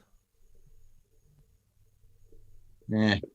Maybe that's when I lost interest in action movies, when that guy started being like some kind of badass. It was fun. Well, obviously, you've never seen a little gem called Next of Kin. Very fun. All right. Well, he did some really other fruity stuff after that. Cut the cigar.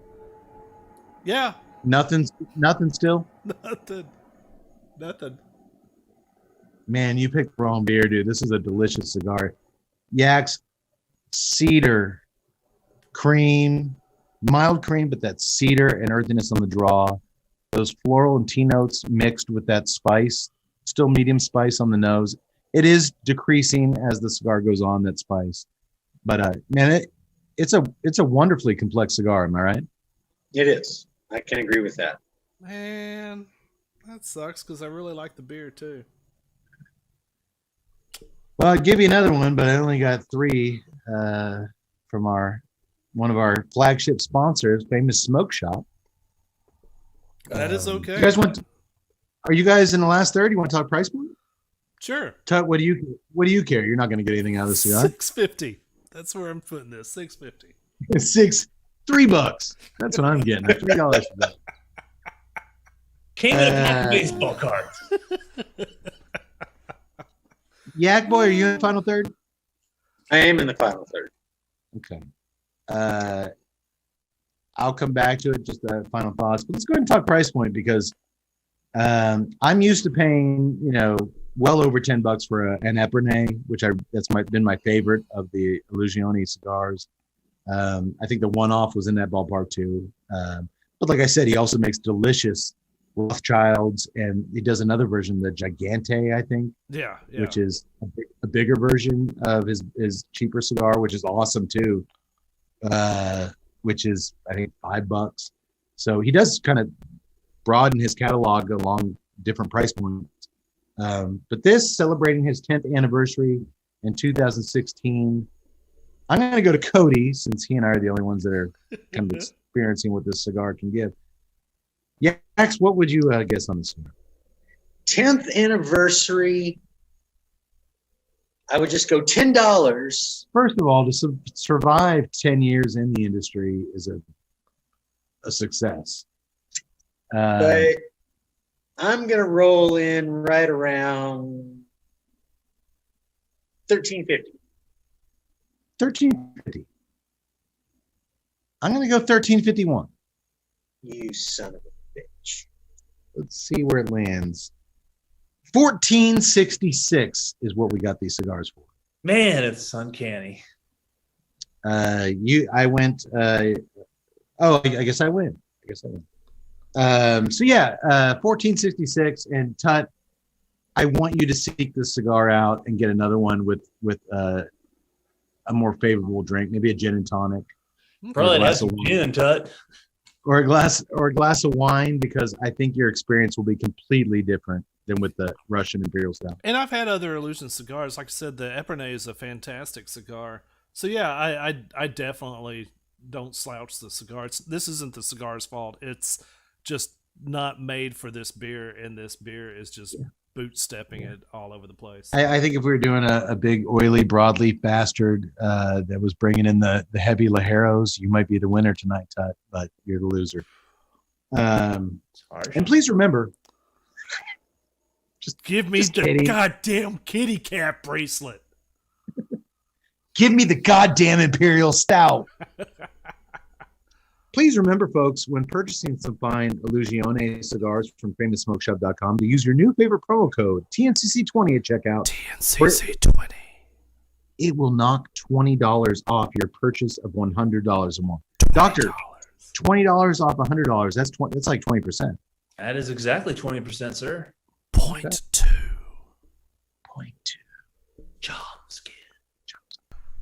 Well, folks, we just came away from a brief break, and Tut has wisely, maybe, shifted gears to a White Claw. Razzmatazz hard seltzer, to see if that will somehow be better for tonight's cigar. Are you getting notes of sugar? Shame? I'm getting lots of notes of shame. Well, I mean... Are you picking up notes of tramp stamps? I'm just trying to figure out what the purpose of this thing is. For life decisions. Underage college guys in 2021? Think maybe that's their beverage of choice?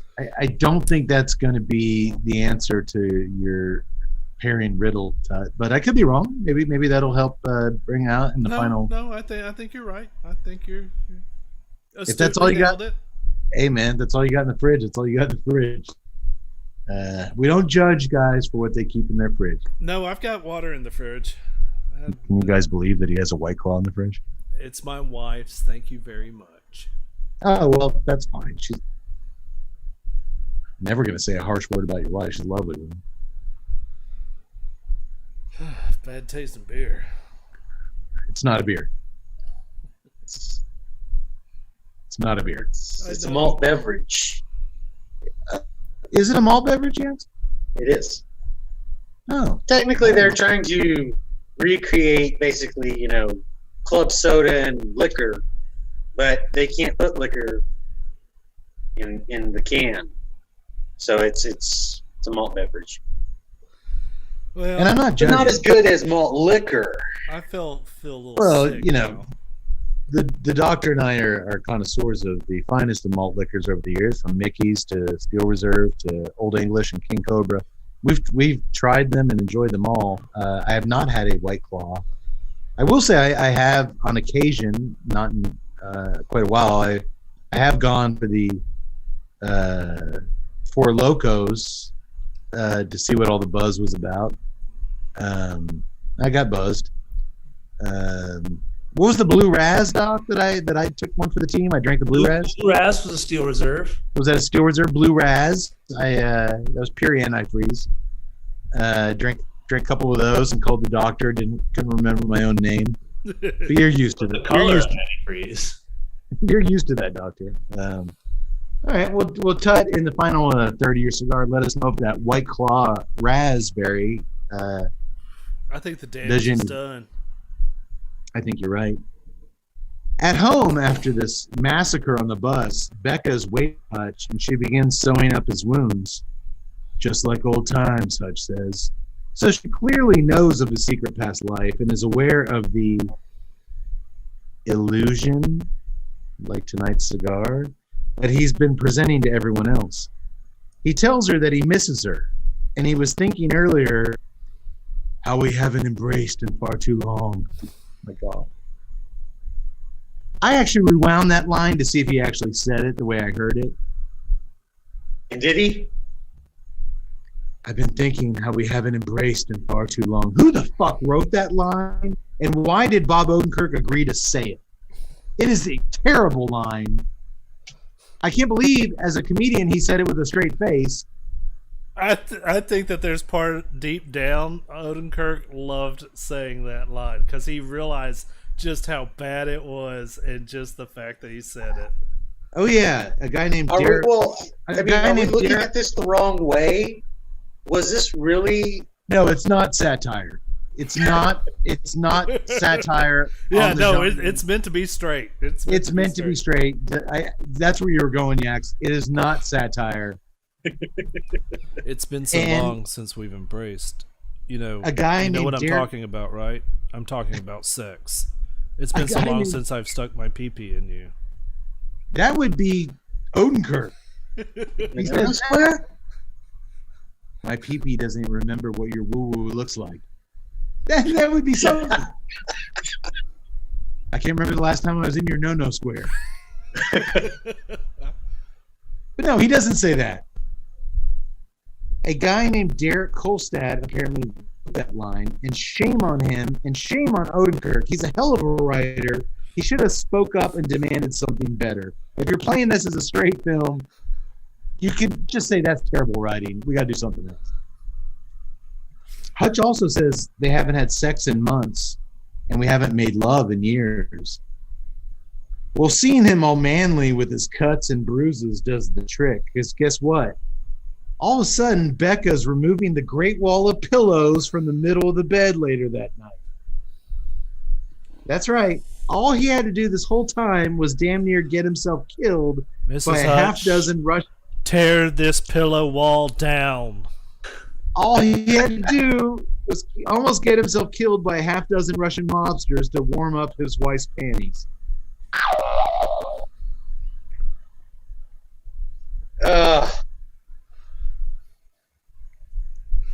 told you that you thought you seen the last of that thing. You never saw the last of that. I knew I didn't. So, So how long did you work on where you had to place it to get it to sound right? Probably all day. I don't know. It was about 10 hours. Probably 2 days. No, 10 hours a day for 3 days. Did you guys actually hear it? We did. Yeah, we heard it. All right. Yeah. No, you're the only one who enjoyed that. Enter Julian. It's like And what a J, god- except pronounced with a Y. Julian. And what a goddamn entrance this is. Julian is an older Russian gangster who dresses flashy, snorts coke, sings karaoke, and when he's not flipping out and exploding on other dudes violently, he's in charge of watching over the Obshak, which is basically the 401k account for all Russian mafia members. It's just racks and racks of cash, hundreds of millions of dollars that continuously travel around the world to keep safe. And for a certain amount of time, it's Julian's job to babysit it. It's his responsibility to watch over the Obshak's safety. Man, is this actor so goddamn good in this role or what? I appreciate this character. He's literally the only thing I took away from the movie as anything above mediocre.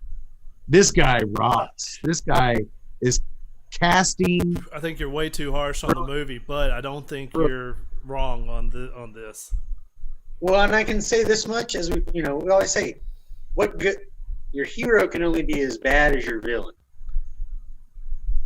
If your villain's not bad, I just thought this guy was fun to be around. I wanted to see more of him. I enjoyed every time he was on screen. I liked him. I thought he was very, very fun. And I liked awesome.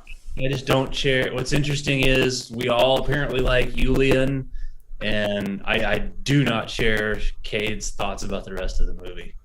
That's okay. Yeah, no, it's interesting. We all like Julian, and I thought he fit right in with everything else. I like the karaoke aspect. I thought that was fun, man. But get this. As we all didn't see this coming my way, Julian's younger brother is one of the dead Russian goons that Hutch took out on the bus, and now this crime boss wants him some revenge. It's on. It's on. The next morning, Hutch is going for his usual jog, which we saw a lot of that in that montage early in the first thing in the film. But after getting laid the night before for the first time in a long time, he's noticing birds singing in the sky. He's whistling while showering and making fresh bacon for all everybody's breakfast. He's a man reborn. Not just from getting laid, but he got to kick some ass, and that's what he loves. all I needed was a 5-minute fight on a bus with some random strangers. He got what he needed. He's got the juice back. But all of a sudden, his old friend Riza calls him up and warns Hutch that he's now fucking with Julian, and that's not somebody you want to be fucking with.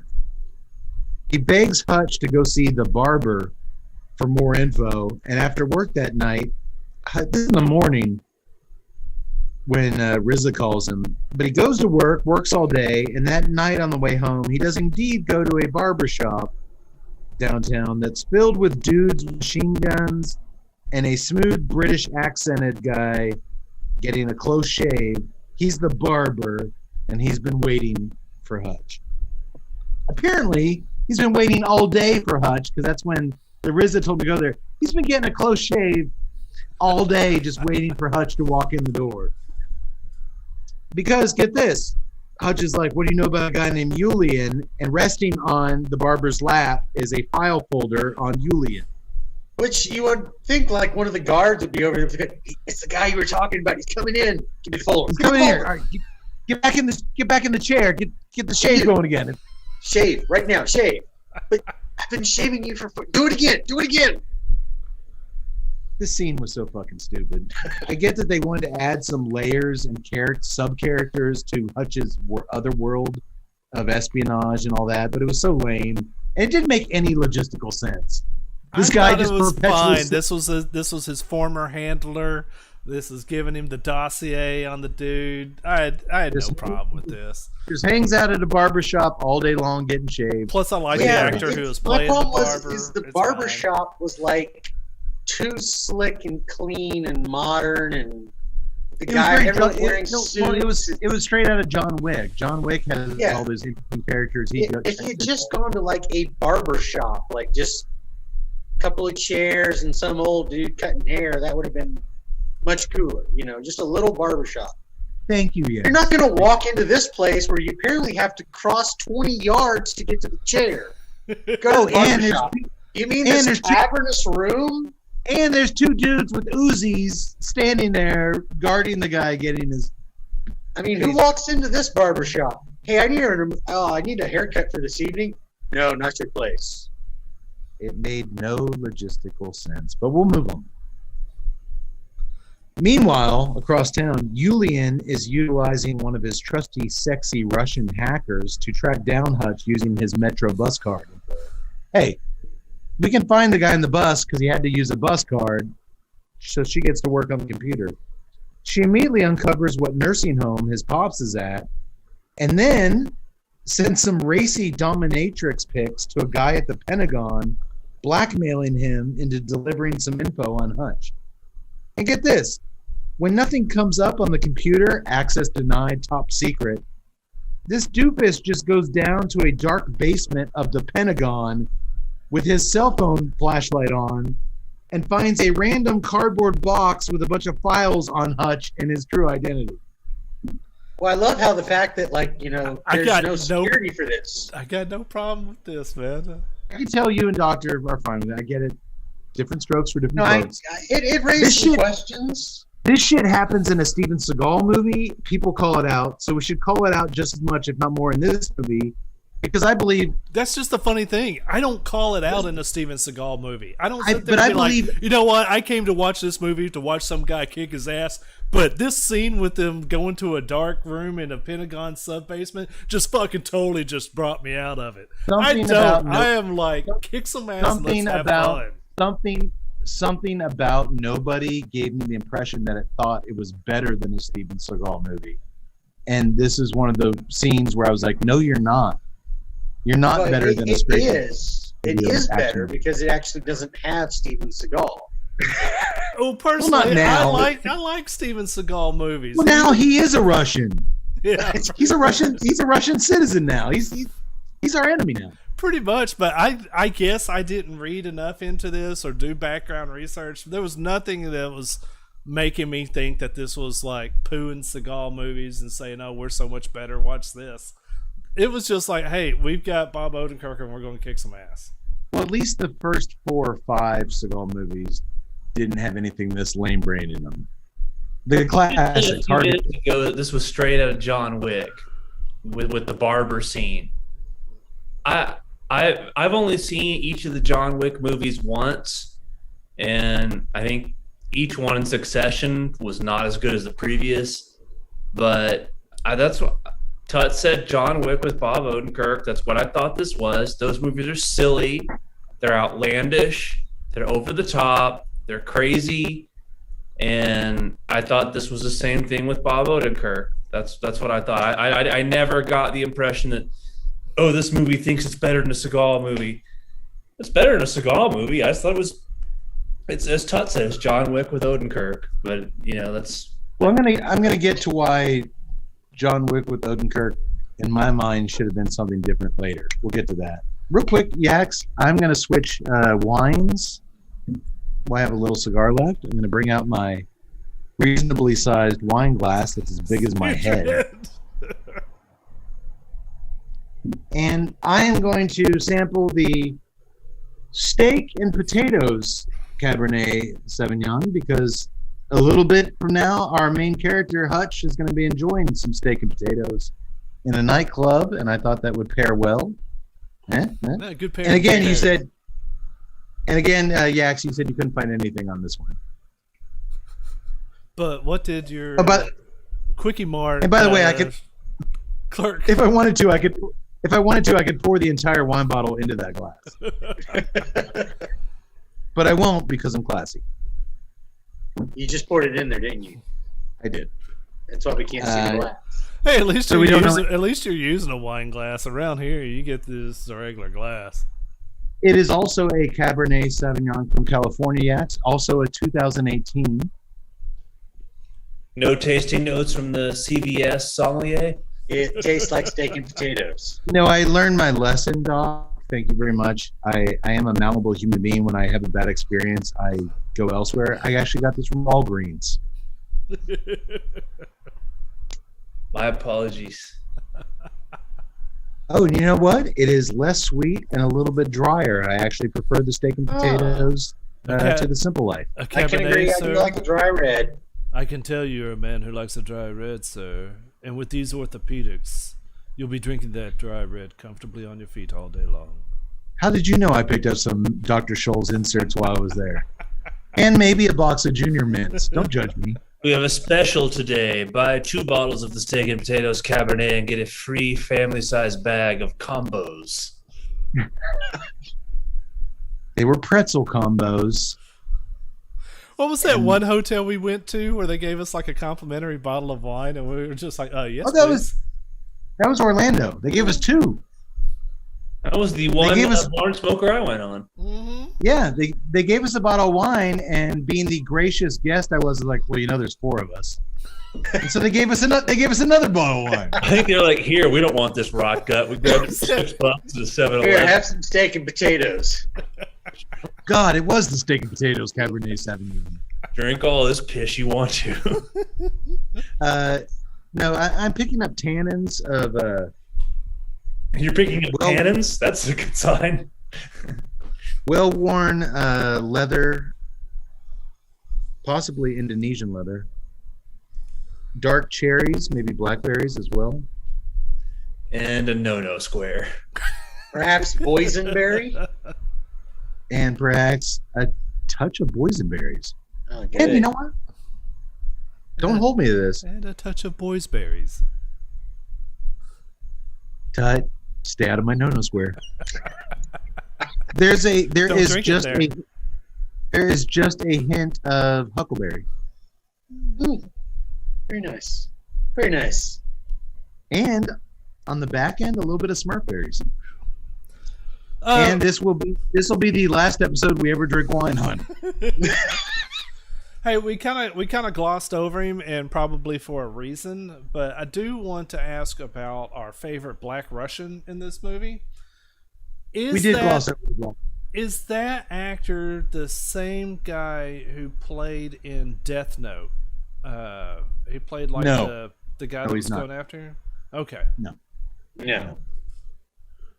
I did like this actor quite a bit, and I actually thought he would be one of the last surviving bad guys because no. they build him up. They build him up such a badass, but we're going to see he goes pretty quickly. I did like the Black Russian quite a bit, and of course there's a bad Black Russian joke when he dies where Odenkirk, I never met a Black Russian before, I get that and the a guy's lot. like, I get that a lot as he set his body severed in half. We're getting there. We're back at the Manziel house. Hutch has baked a delicious lasagna from scratch, and that has all his family members liking him again suddenly. Oh, Dad made some lasagna. All right. All of a sudden, this giant bruise on my face from that robber punching me when you could have taken him out. Dad made a lasagna. Hey, he did the right thing. He said, "Boy, you got my back. That was a good move. I'm proud of you." He actually, Hutch does have a little pep in his step and is talking to his son again. There is a little something there. And I can vouch for this. When you make your family something they actually enjoy eating, It's fun. all of a sudden you are elevated up like from dog shit to an acceptable member of the family. It's why I like cooking. Yeah. Well, I was going with microwave hot dogs. Hey, Whatever. That's what works. Dad made microwave hot dogs. All right. I almost forget about that gang member choking me out in the living room the other night. Hey, here's another hot dog. Whatever works. Whatever. Any port in Any the port in the storm. storm. Doc. Just as he's proposing that they all go on vacation in Italy that summer, Becca's like, "Can we afford that?" Hutch is like, "Can we afford not to?" He's taking charge, boy. Yes. He sees he looks out the window and sees an army of black SUVs headed down his cul-de-sac, and he orders Becca and the kids down the basement. He locks them down there with a secret keypad. He like flips the air conditioner thing down and types in a secret code. Yeah, it's like It's a a panic room. And a steel door slams shut. Before it does, though, he looks at him. Don't call 911. But you won't be able to in the secret panic dungeon I created out of the basement because there's no cell phone signal. If you call 911, it might save y'all, but it won't give me the opportunity to cure this bloodthirst in my veins, kill a million Russians. I need a basement dungeon. Maybe at the old steel mill, Doctor. We we can't have basements here in Texas. The limestone, you can't go that deep. Well, then I'll just call it a dungeon. Well, I think anything underground, you're kind of limited. Are you telling me I can't make a dungeon somehow? I would never tell you that. And I want to tell you right now, by the tone of your voice, I encourage you to do whatever the hell you want to do because I'm on your side, buddy. I'm team doctor. Team doctor. I want to be down in that dungeon by your side, buddy. It's a good answer. You won the day. Cut to Hutch wiping. Today is mine. Cut to Hutch wiping out the entire squad of Russian mobsters in his house using a baseball bat, a butcher knife, a teapot, and finally some of their own machine guns on him. And it looks like he's going to come out the victor until a chick comes out of the blue and tasers him in the neck and knocks him unconscious. Julian did say he wants him alive. I love the teapot assault. Dong. Why would they have a running teapot going while they were just starting dinner? Perhaps he's just a fan of delicious tea. I like tea. You like an herbal tea with your lasagna? A little after dinner snack. Maybe it helps with the digestion. Okay. All right. Hutch wakes up in the trunk of a car, but of course he's able to escape from his handcuffs easily and use a fire extinguisher that just happened to be in the trunk. Nobody has that. Let's just rewind real quick. He just wakes up and he snaps his own thumb to remove the. Okay, well, he does do that. He slips out, but then he opens up like the little side thing in the trunk where you keep a jack, and the Russians keep a fire extinguisher in there for some reason. So he kicks open the back seat and fills the cab of the car with smoke from the fire extinguisher, causing it to crash. Flips over on its top. That's where he has the conversation with the severed in half black Russian. And the black Russian asks him, "Who are you?" Well, it's funny you ask. I'm what they call an accountant. But then he stops himself. Oh, shit. What am I? The cops are going to be here any minute. I got to get out of here. I wanted more of that. Well, no, I wanted more. I thought it was funny because he starts going into his backstory, and then the guy dies, and that's what stops him. Is he looks down, But that's what stops him. But then he has dead, and then he has this moment. But he has this moment where he's like, "Oh, why was I telling this severed in half guy my life story?" It's clear he wants, because we'll learn here in a little while, he wants to tell people the secrets that he's been keeping inside. I wanted more of that. I wanted more of funny Bob Odenkirk having these little moments, and this was the first one we've had in the whole goddamn movie. I thought that I was like, all right, man, if they drag this out to where like he kills some people and then delivers a little bit more of his backstory, and then the guy dies and he has to stop, and then he kills somebody else, delivers a little bit more of his backstory, the guy dies, he stops. I was like, that would be a little fun. I was hoping to see that. Let's rock. Like Doctor's thing with the radio where it was in his imagination. I think that's a great call, Tut, where if he little by little told his backstory to dead bodies. Yeah. That would be funny. That would be different.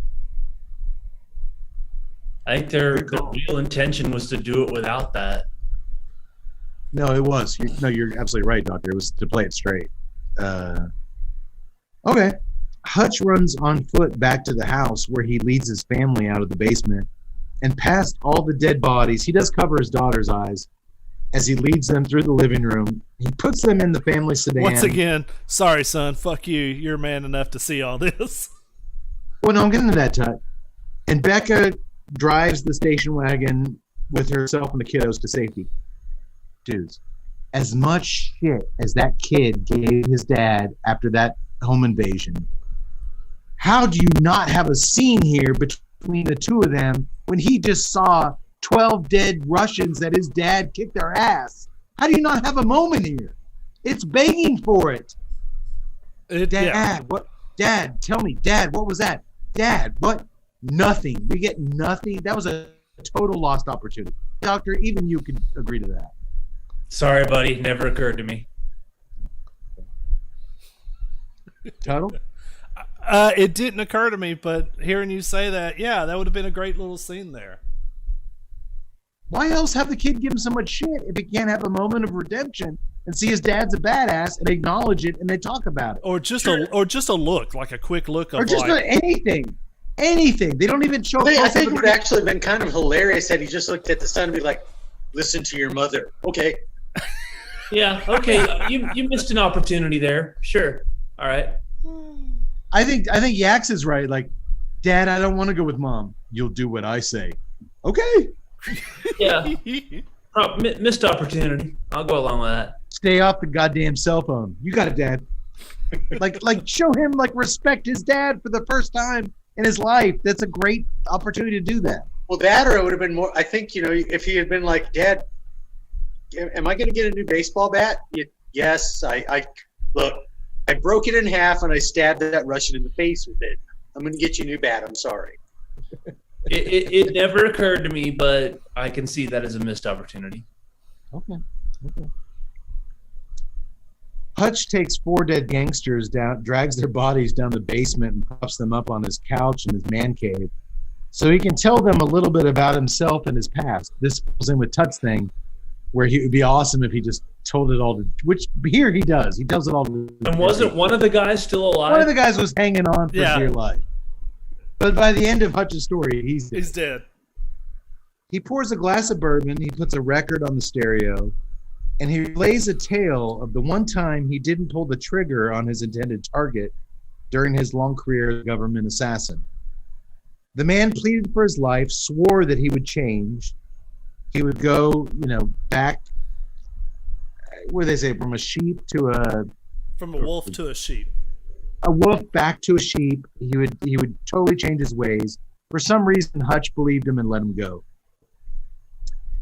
And years later, Hutch tracked him down and peered in his dining room window to find the guy living a normal, happy life with wife and kids. He actually did what he said. He was out of the espionage game and living a suburban life, and Hutch got jealous. He wanted that for himself, so he told his bosses that he was quitting. They didn't think that Hutch could do it. Killing's his life.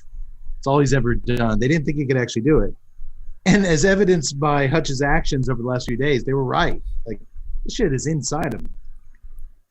He realized that his life up until now has been a facade, an illusione, if you will. But he's thankful for it. He tells the dead bodies it was even better. It was an even better facade than I imagined it would be. He knew he was faking it. He knew he was burying this stuff, but it actually was more enjoyable and it went longer than he ever thought it would. So he puts a special record on the turntable that when a needle touches it, it ignites into flames. It is Louis Armstrong's "What a Wonderful World." Ugh.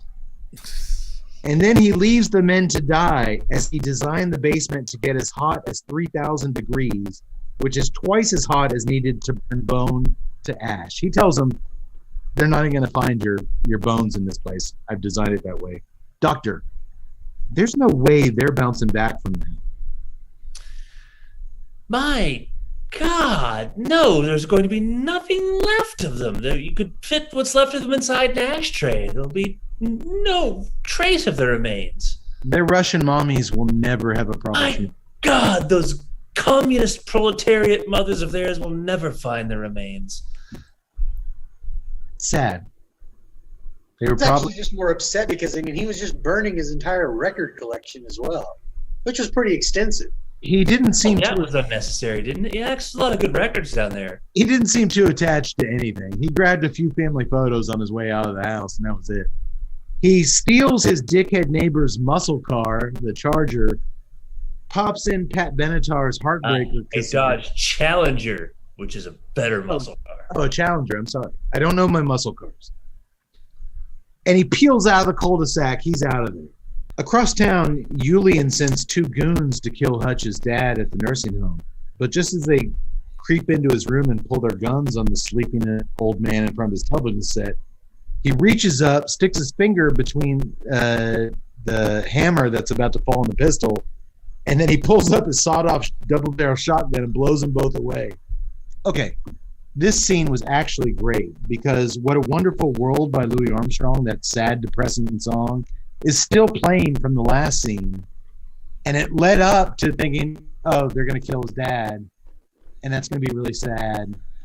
And they actually did something smart and had the dad be with it enough to blow these 2 dudes away. I didn't think that he was going to die at all, because there was a scene there where Odenkirk calls his dad and he's like, "Hey, Dad, that thing I had to do, it escalated. Heads up." And then when he hangs up the phone, he does this little quarter turn to the camera, and you see Christopher Lloyd smile.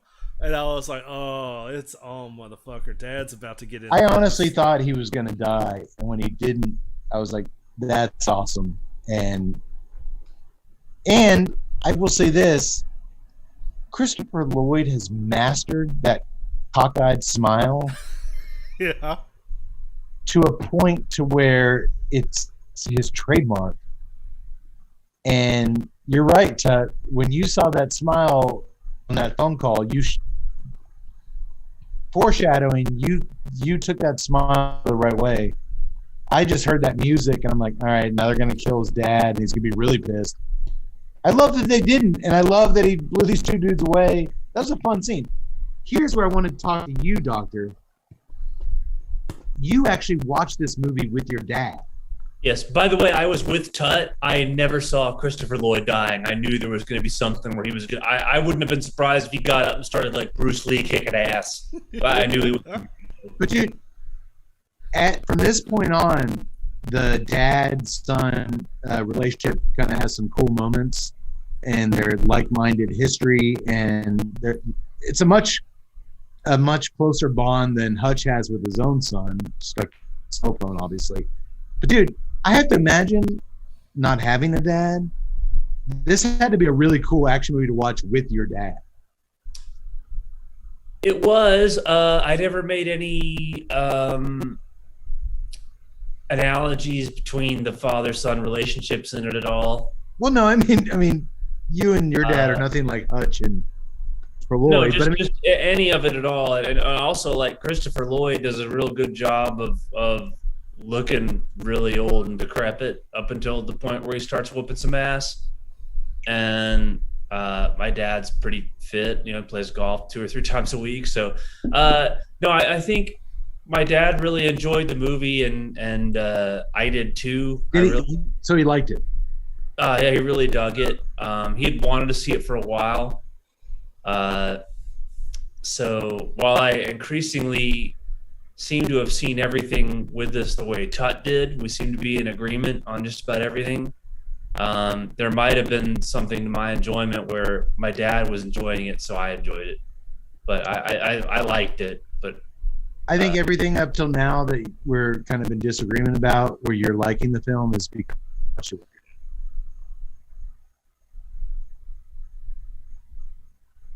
I'm just teasing.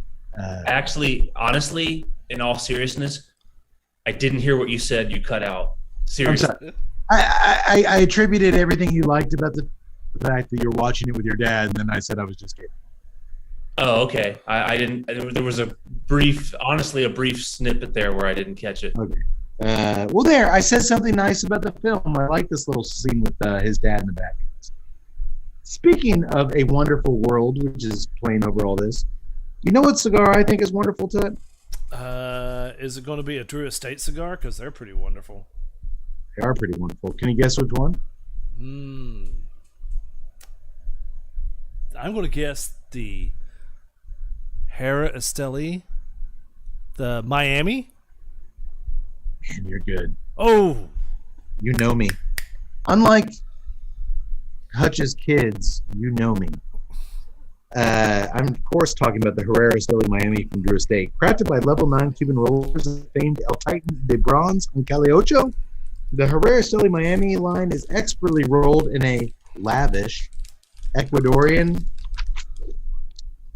Habano Oscuro wrapper over a rich Ecuadorian Sumatra binder with select fillers from the Dominican Republic and Nicaragua. The new look of Herrera Stoli Miami features rich black and gold packaging and is available in 5 sizes. I smoked the cigar many times. It is truly one of Willie Herrera's masterpieces. So jump in your car or jump online right now, maybe to famoussmokeshop.com, and get your hands on some. What are you waiting for? Do it now. Be like Hutch. Take your life in your own hands. Live, damn it, live. And while we're talking about cool shit, I'd also like to take a hot minute once again to tell you all about something very cool, Cigar World. Cigar World's an online site for cigar smokers. There you can get cigar news, reviews, and a whole lot more. Also on the site is a cigar research panel called the Testing Lab. You can sign up to give your input on new cigars by taking surveys and testing actual cigars. Check it out at cigarworld.com/testing lab. One of our breaks earlier, Doctor, you logged into the testing lab and was doing some research. I did, in fact, do a little research. Did you find anything interesting? I don't know. I'm afraid you'll have to read my position paper. How many pages? How many pages is that? 2. Oh, I can do 2 pages. It's called the No-No Square. Who will you find there? No Square, the myth. I'm going to give it to you straight, folks. The No-No Square. Does yours have hair? Oh, shit. My seat went back way further than I thought it was going to. The lizard people have been trying to invade our children's no-no squares for 2 decades now. It's common. It's on Google. You can Google it. It's out there. Trying to protect the no-no square with my whole grain amino acids. Get your kids. Drink a shake in the morning, a shake before they go to bed at night. It'll protect their no-no squares. Infowars.com. Who is that supposed to be? I'll tell you later, Doctor. It's too much to handle. There's a guy on the internet called Alex Jones that does crazy stuff. I heard the name. The next day, Hutch buys his father-in-law's factory with a bunch of gold bars that he's been holding on to all these years. Dude, it was alluded to earlier in the film. He's been trying to buy the factory from his father-in-law and his brother-in-law, but they're looking for a great offer to retire on, and he was just giving them kind of. Dude, he dumps this big bag of gold bars that he's been keeping in this pinball machine on the desk, and the dad's like, "I'll take it." It's a great. It's finally enough for the dad to go buy his own Winchell's Donuts franchise. Oh, Doctor. Oh, I'm sorry. The dickhead brother-in-law who's always got a shaker cup, shaking it with his mullet. What am I supposed to do? I don't give a fuck. Get at it. And then when the dad's like, all right, deal. It's your factory now. Get the fuck out of here. That was funny. The way he treated his brother-in-law and his father-in-law, just totally with disdain. Here's your gold. Get the fuck out of my face. That was funny. I wanted to see more of that. Hutch locks all the other employees out of the factory and thus begins a montage. We've seen it in Hard to Kill. We saw it in Marked for Death. Him on the factory floor building all sorts of booby traps out of staplers, mouse traps. He's pouring the gunpowder from grenades into jars. All the usual stuff we've seen a million times before in these montages.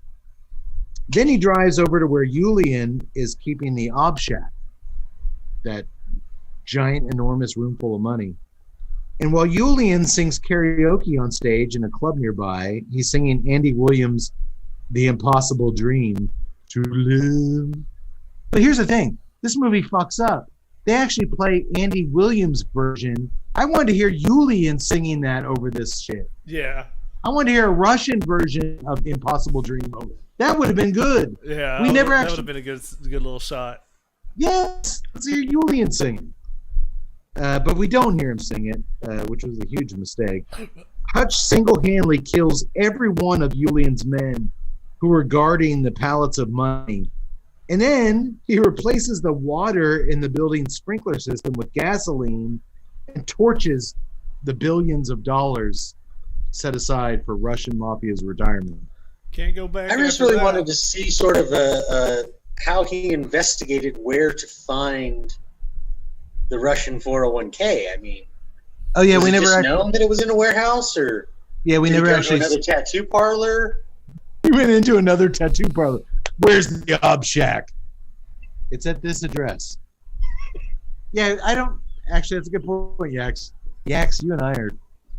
We never. How the hell did he find the Ob Shack? Doesn't I mean, it just really some of that kind of money. like. I mean, was there a building that had said Ob Shack on the outside? We all know what's in there. We just don't go in. Don't you It's have to grab top some of that cash before you set it on fire?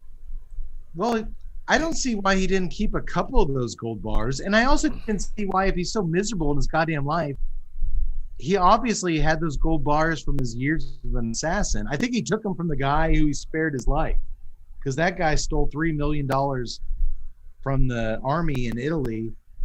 I thought he stole that gold from that guy that he spared his life. Well, Either way, how else was he gonna afford that giant record collection? if I'm living in the man cave, sleeping on the couch in my house, and my wife's got a wall of pillows between us, I might pull out one of those gold bars one night and be like, hey, does this get me anything? Like, I could pay off our mortgage with this fucking thing? Or maybe when my smart-ass son is giving me shit, slap him across the face with a gold bar. Guess where I got this? From a guy I didn't put a bullet in his head like I did 50 other dudes. I get that, though. That's why he's brimming with fury, because he can't tell these stories. That works. It was 1982. Grenada. And I don't... I did what I had to do. I did what I had to do. And I don't know if I would ever slap my kid in the head with a gold bar. I don't have sons. I'd like to think you wouldn't. I wouldn't slap my daughters with a gold bar, but I might, like, when they're giving me shit, I'd be like, oh yeah, dad's useless? Let's check this shit out. Yeah, it's a gold bar. And I got like 50 of them that I'm going to use to buy your fucking grandpa's shitty ass factory. that makes sense somehow. Hutch makes his way over to Julian's nightclub right as he's finishing his karaoke song, and he eats a steak and potato dinner right in front of him in the audience. Did we actually see a potato on that plate? It was a twice baked potato, Doctor. I saw it. I did. Okay. Take your word for it. Julian walks off stage as the Russian mobsters all congregate around Hutch. Did you enjoy your meal? I came for the show, he says. When Hutch reveals that he's placed, Yax, I need you here. It's like the shit that Matt put in the ground in Predator. It's a landmine, right? It's a claymore. Claymore, yes. East towards your enemy is what it says on the front. When he reveals under his napkin that he has a landmine, a claymore, facing towards Julian, the Russian orders everyone out of the nightclub and takes a seat across from his adversary. Hutch takes joy in telling Julian that he destroyed all of his precious art. I destroyed every... He's like, you know what? This is an opportunity for us both to move on and rebuild. And for a minute, Julian's like, wait, rebuild? And he's like, oh yeah, I burned all your shit. Everything. And he's like, my art? And he's like, well, yeah, and everything else. It's all burned. He takes a stack of $100 bills that's crispy and throws it on the table. Because you did what you goddamn know you're not supposed to. You came to my fucking house. I don't think that's a rule in international military shit. I think assassins are allowed to go wherever they want to. I'm sure we would. It's not like the mafia. The mafia, you're not allowed to go to their house. It might be like baseball. There might be some unspoken rules that are, tradition and sacrosanct. Well, if that is a rule, Julian certainly did break it. He sent like 20 dudes to Hutch's house. So I did like how much joy Hutch was telling Julian how he destroyed his entire life. And he's like, yeah, I burned the ob shack. And I mean, you could try to rebuild it. It's $1 billion, but do you really want to? But see, here's the thing. You already know that he's like, hey, let's go our separate ways, which he already has planned to go the other way anyways. Julian is tired of this life. And this could have maybe worked if he hadn't destroyed everything that Julian fucking had. And so he tells him, hey, Julian, get some plastic surgery, get a fake nose put on, set up a tiki bar in the Caribbean islands and start fresh. I'll do the same. Think about it. I'll be nearby. We should both just retire at this point and be fine. Yax, is Julian the type to get a nose job and just run away from his problems? He is not. No, he's not. Of course he isn't. So Hutch is parked across the street at the nightclub, crossing his fingers like, please just go to start a tiki bar and get a nose job. And don't. No, that's not why he's crossing. Yeah, I thought the other way totally. I thought he's crossing his fingers. Please let them come get some. You guys, I think we're both right. It could go either way. Either, dude, retire, leave me alone and my family alone, or I love what's Sizemore saying heat. For me, the action is the juice. That's why he's sitting outside. That's why he doesn't just drive off. He's sitting there hoping they come out after him. That's what he wants. Come chase me. Actually, I think you boys are right. He wanted Julian to not take that offer, and he doesn't. Hutch leads Julian and his men on a violent car chase, which I'll give. This movie had some terrible, stereotypical music choices. The fact that muscle car from Hutch's neighbor had Pat Benatar's Heartbreaker in the cassette, that worked really good as a soundtrack to this chase scene. It fit. It worked good. But they blow up his car. He gets away. They smash his car. He gets away some more. And it ends up right as planned at the factory. And guess what? Not only has the motherfucking RZA shown up with a sniper rifle to help out his old buddy, but Hutch's dad's there too, Pops, with like 15 shotguns slung over his shoulder. It's a lot of shotguns, Pops. That's all the dad uses is shotguns. Pops missed the action just as much as his son. They have a little talk. Retirement, dinner in the cafeteria, go for a swim. I miss this, son. And Hutch gives him a little smile. So we spend the next 10 minutes or so seeing our three heroes kill Russians in just about every way imaginable. I did appreciate when Hutch wiped the slate clean on the board as far as how many days the factory had gone without incident. He kind of wipes it clean. That was fun. I wanted more of that. Finally, after a gazillion Russians are killed, with only a super pissed off Julian and his machine gun left, our boys are completely cornered and out of bullets. So Hutch straps that claymore to a thick bulletproof shield, which he crouches behind as he charges at Julian across the room, pulls the pin, and blows the bad guy to smithereens. Pops and RZA sneak out before the cops show up, but Hutch stays put.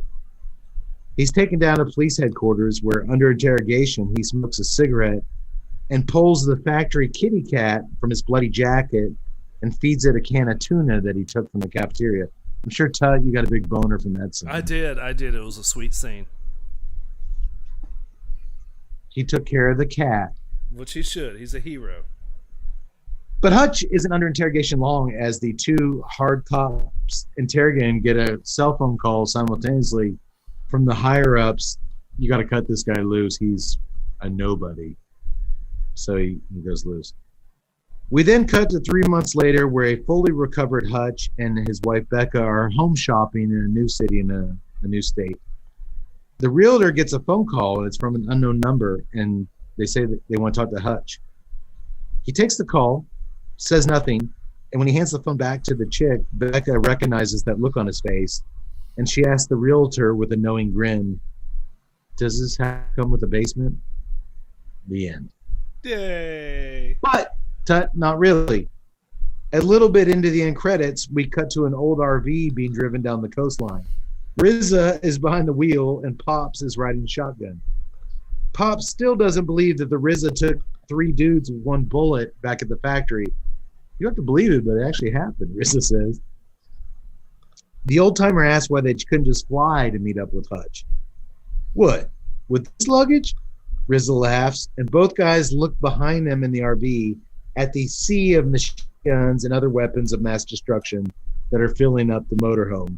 They laugh their asses off, and I so want to see a sequel that just featured these 2 dudes, written by a much better screenwriter. This actually has potential. RZA and Christopher Lloyd in an action film. Look to it. Okay, now it's the end of the movie.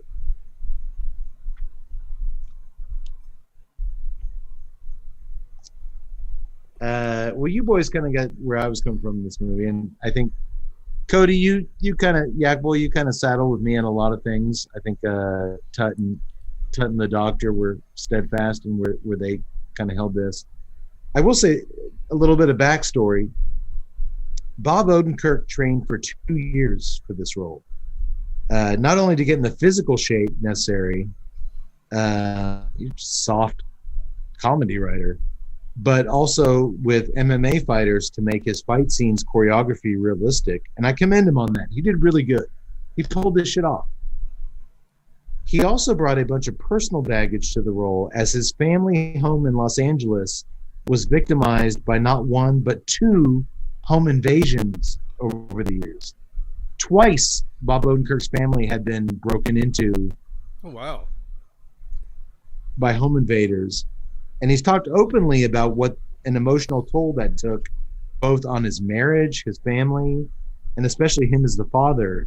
I was listening to him on Howard Stern. He was like, you just always wish you'd done more. And that played into how he kind of approached the script and added to the script.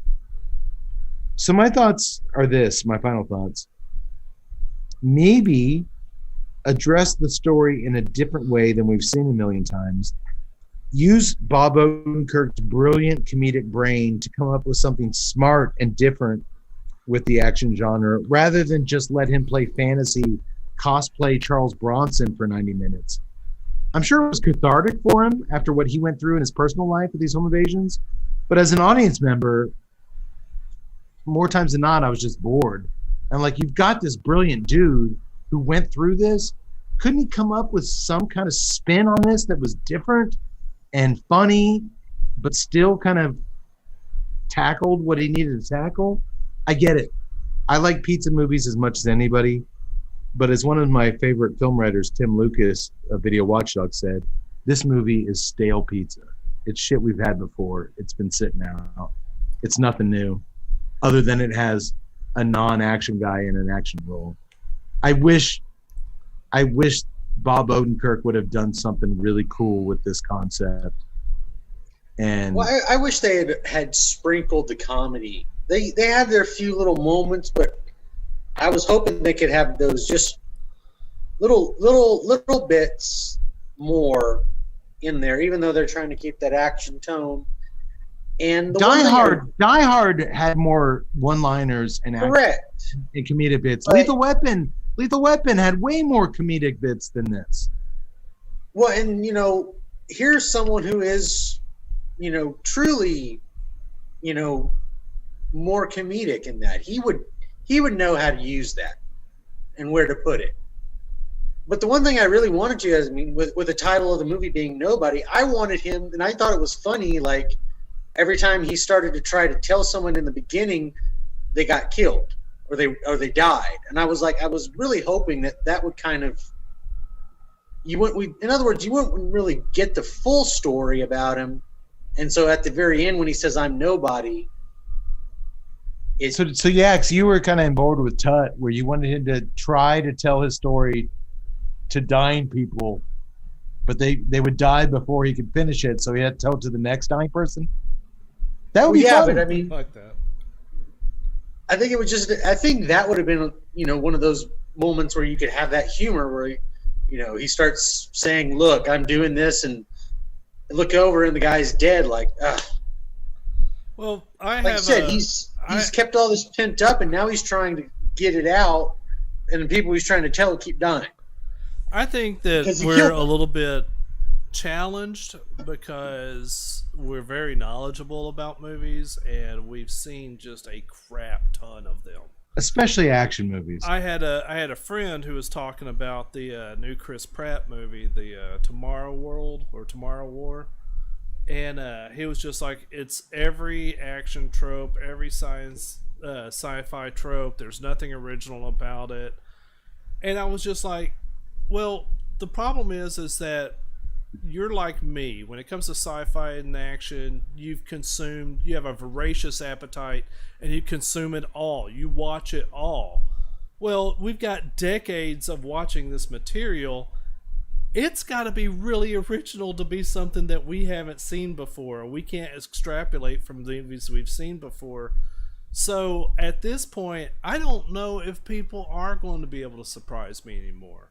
So the way I kind of look at it is I kind of ditched the need to have a plot show me something different, and I find myself gravitating more towards characters. I want to see. I know that a plot's not going to do it for me. I know I'll figure it out soon, but give me the characters. Give me Christopher Lloyd as the dad. I mean, give me Odenkirk going through this stuff. To me, that's something different. So if you can put a different spin on it that way, I can appreciate it for it, and I can cut a lot of slack on the other stuff. I'm in total agreement with that. At some point, if you're going to need to see something new every time you go, then you're just going to have to stop going to the movies. I totally disagree with the dude, Cade, who called it stale pizza. I just didn't see it that way. Maybe I haven't seen enough direct-to-video Seagal movies. I never made any connection between this and a direct-to-video Seagal movie. The only thing I made a connection to was John Wick, and you suspend disbelief, you just go along for the ride. So that's what I did here. I just suspended disbelief and went along for the ride. And yeah, I've really enjoyed the movie. I've seen the Seagal Russian Contract movies, and to even compare this to one of those, I think is doing a pretty big. Well, no, I haven't seen those. I stopped watching Seagal movies. I'm still a sucker for him. After he turned traitor years ago. But I will say this. I went into this with a very established opinion and perception of Bob Odenkirk. I watched it with my wife first, who had no idea who Bob Odenkirk was. Me too. Really? She'd never seen Mr. Show. She had no idea about Breaking Bad or Better. She'd literally never seen this dude before. And he's one of those dudes that, while he's very prolific, it's very limited if you haven't seen certain things. Right. She loved this movie, and she believed him in this role. And I think my preconceived notion of Bob Odenkirk led me to want him to do something to rise the genre above and do something different because he was Bob Odenkirk. But the fact that my wife really liked the movie and didn't see any problems with his character, I think this movie plays a lot differently if you don't know who he is. I'm gonna have to agree with that because I knew the name, but obviously there's no bigger Simpsons fan than me, but I didn't know how much he'd written for that show. I'd heard of Mr. Show, but I'd never seen it. I didn't really know much at all about his background or his comedy or anything like that. I knew the name. I knew that there were some accomplishments, but I don't know anything specific. Doctor, I really think that's a benefit going into this thing with both you and my wife. If you don't know who he is, he just comes across as a normal, like he did on Mr. Show, he did on everything else, this normal, fairly, run-of-the-mill, handsome suburban dad. That was always kind of his look. And it fit this movie if you don't know his quirks and you don't know his demented comedic mind. And I think she loved it. Doctor, you enjoyed it. And I think that's an interesting kind of angle to Spill some more crap on that guy who referred to it as stale pizza, though, because that shouldn't have anything to do with preconceived notion or not. I mean, these are pizza. I've seen this all before. These are John Wick. These are pizza flicks, and you know what? It is nothing I haven't seen before. So, I think stale pizzas. It gave me nothing new whatsoever. So it's not fresh. Pizza doesn't give me. It's not like I bite into a pepperoni pizza and I'm like, oh, this is something new for pepperoni pizza. It's not fresh pizza. It's certainly not fresh. If it's gonna be a detriment that the movie gives me nothing new, at some point you're just not gonna be able to watch movies anymore. Well, that's true. And Doctor, we as horror fans, we'd be dead in our tracks watching horror movies if we said we're not watching anything that's totally new. I get that. To me, it was John Wick with Bob Odenkirk, which I wish had gone in a more creative direction and made a little more sense and done some more things. But you know what? My wife liked it. You and your dad liked it. Tut liked it. Cody, I think you liked it. I did. I liked it a lot. Well, there you go. So people like it, and I didn't hate it by any means.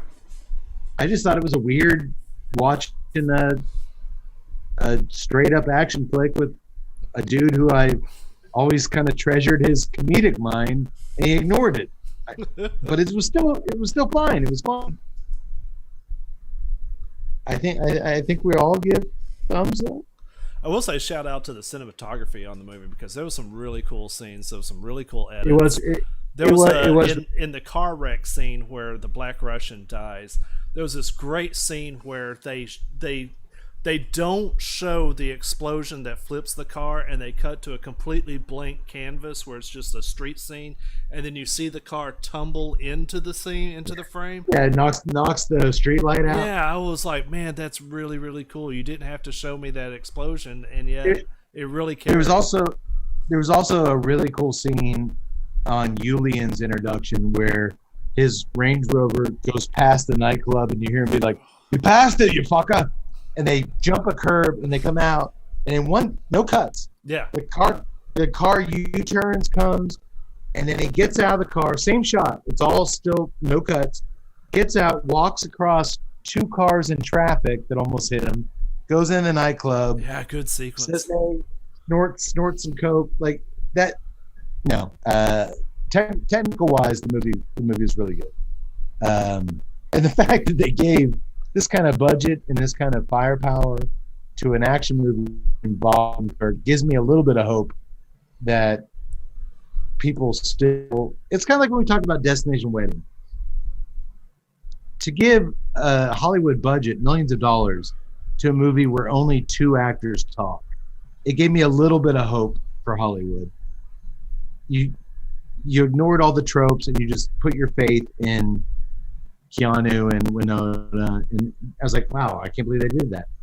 I still can't believe they gave it. This had to have a sizable budget, and they let Bob fucking Odenkirk play John McClane / Charles Bronson / Mason Storm. They let him have fun and play in an action film. Okay. Well, if nothing else, I think it led to some fun discussion tonight about the action genre and our expectations of it in 2021. So thank you, boys, for joining me. It's fun. I'm glad we did this one. Me too. Tut, I wish you had picked a different beer so you could taste tonight's cigar. Wrong pairing, man. You win some, you lose. You win some, you lose some. Oh, yeah. Tut is currently writing a screenplay for the Lifetime Network, The Wrong Pairing, where Vivica Fox will be working the humidor and handing him the cigar, and then Jack Scalia, or no, Jason Roberts will be.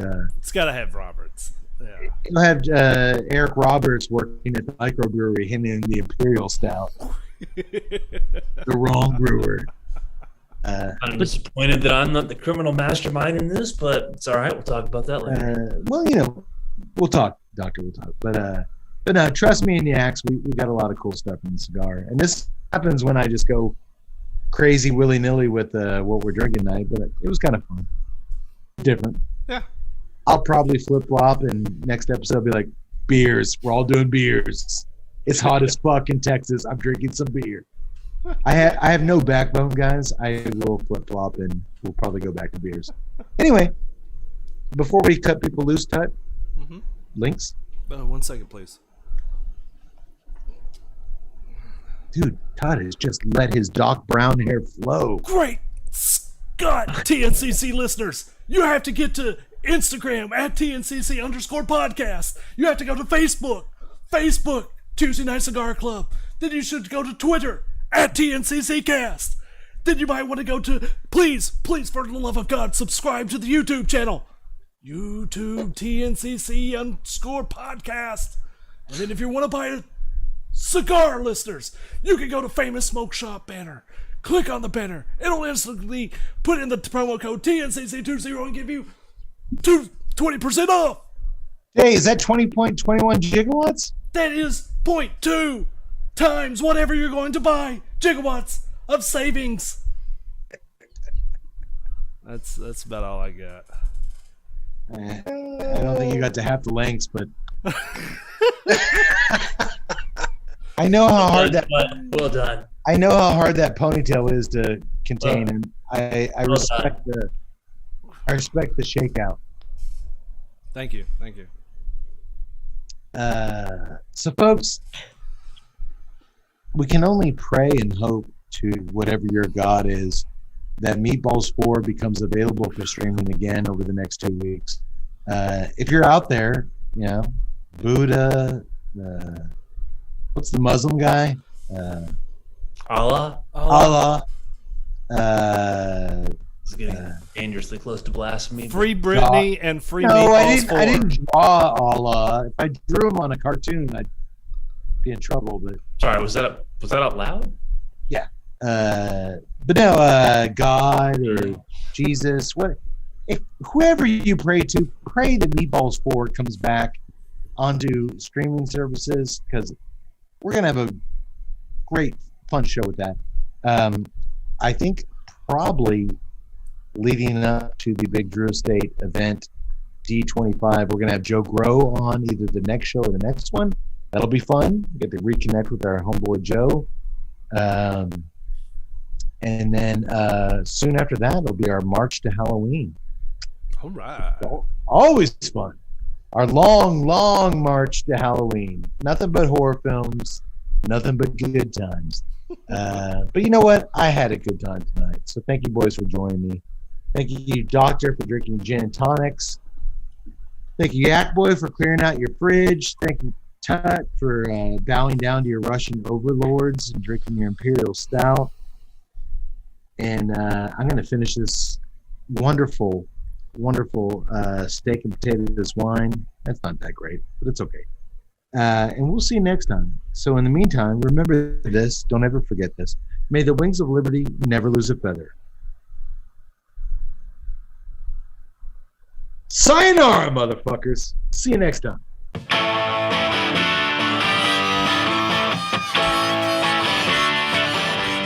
To learn more about the time I found myself riding on a metro bus full of no-good street punks and decided to unleash some Charlie Bronson-style vigilante justice my own damn self. Well, okay, here's the thing, folks. It was actually an Oscar Mayer Wienermobile, and it was full of terrified Oscar Mayer employees who didn't understand, A, why exactly I had jumped off a highway overpass and landed on top of the Wienermobile, and B, why I was butt-ass naked except for a brand new pair of kangaroo tennis shoes. What? It was the 80s, and you weren't cool if you didn't have a pair of roos. I won't tell you what I kept in the little pouch, though. That's between me and those Oscar Mayer Wienermobile pilots. God rest their souls. Anywho, in the meantime, you can learn more about the cigars enjoyed on tonight's episode by visiting illusionicigars.com. For more on O'Brien's Irish Pub, the live music leader in Central Texas, please visit o'brienstemple.com and download their free smartphone app, where you'll find full beer listings including over 40 on tap, menu information, and a calendar of upcoming live events. To listen and purchase music heard on tonight's program, check out www.fritzbeermusic.com. Thank you for listening to the Tuesday Night Cigar Club podcast. This is Keith A. Howell saying until next time, friends, unless we see you sooner at the pub. So keep it smoky, and for God's sake, keep it ballsy as well. Go to work, get drunk, go to sleep.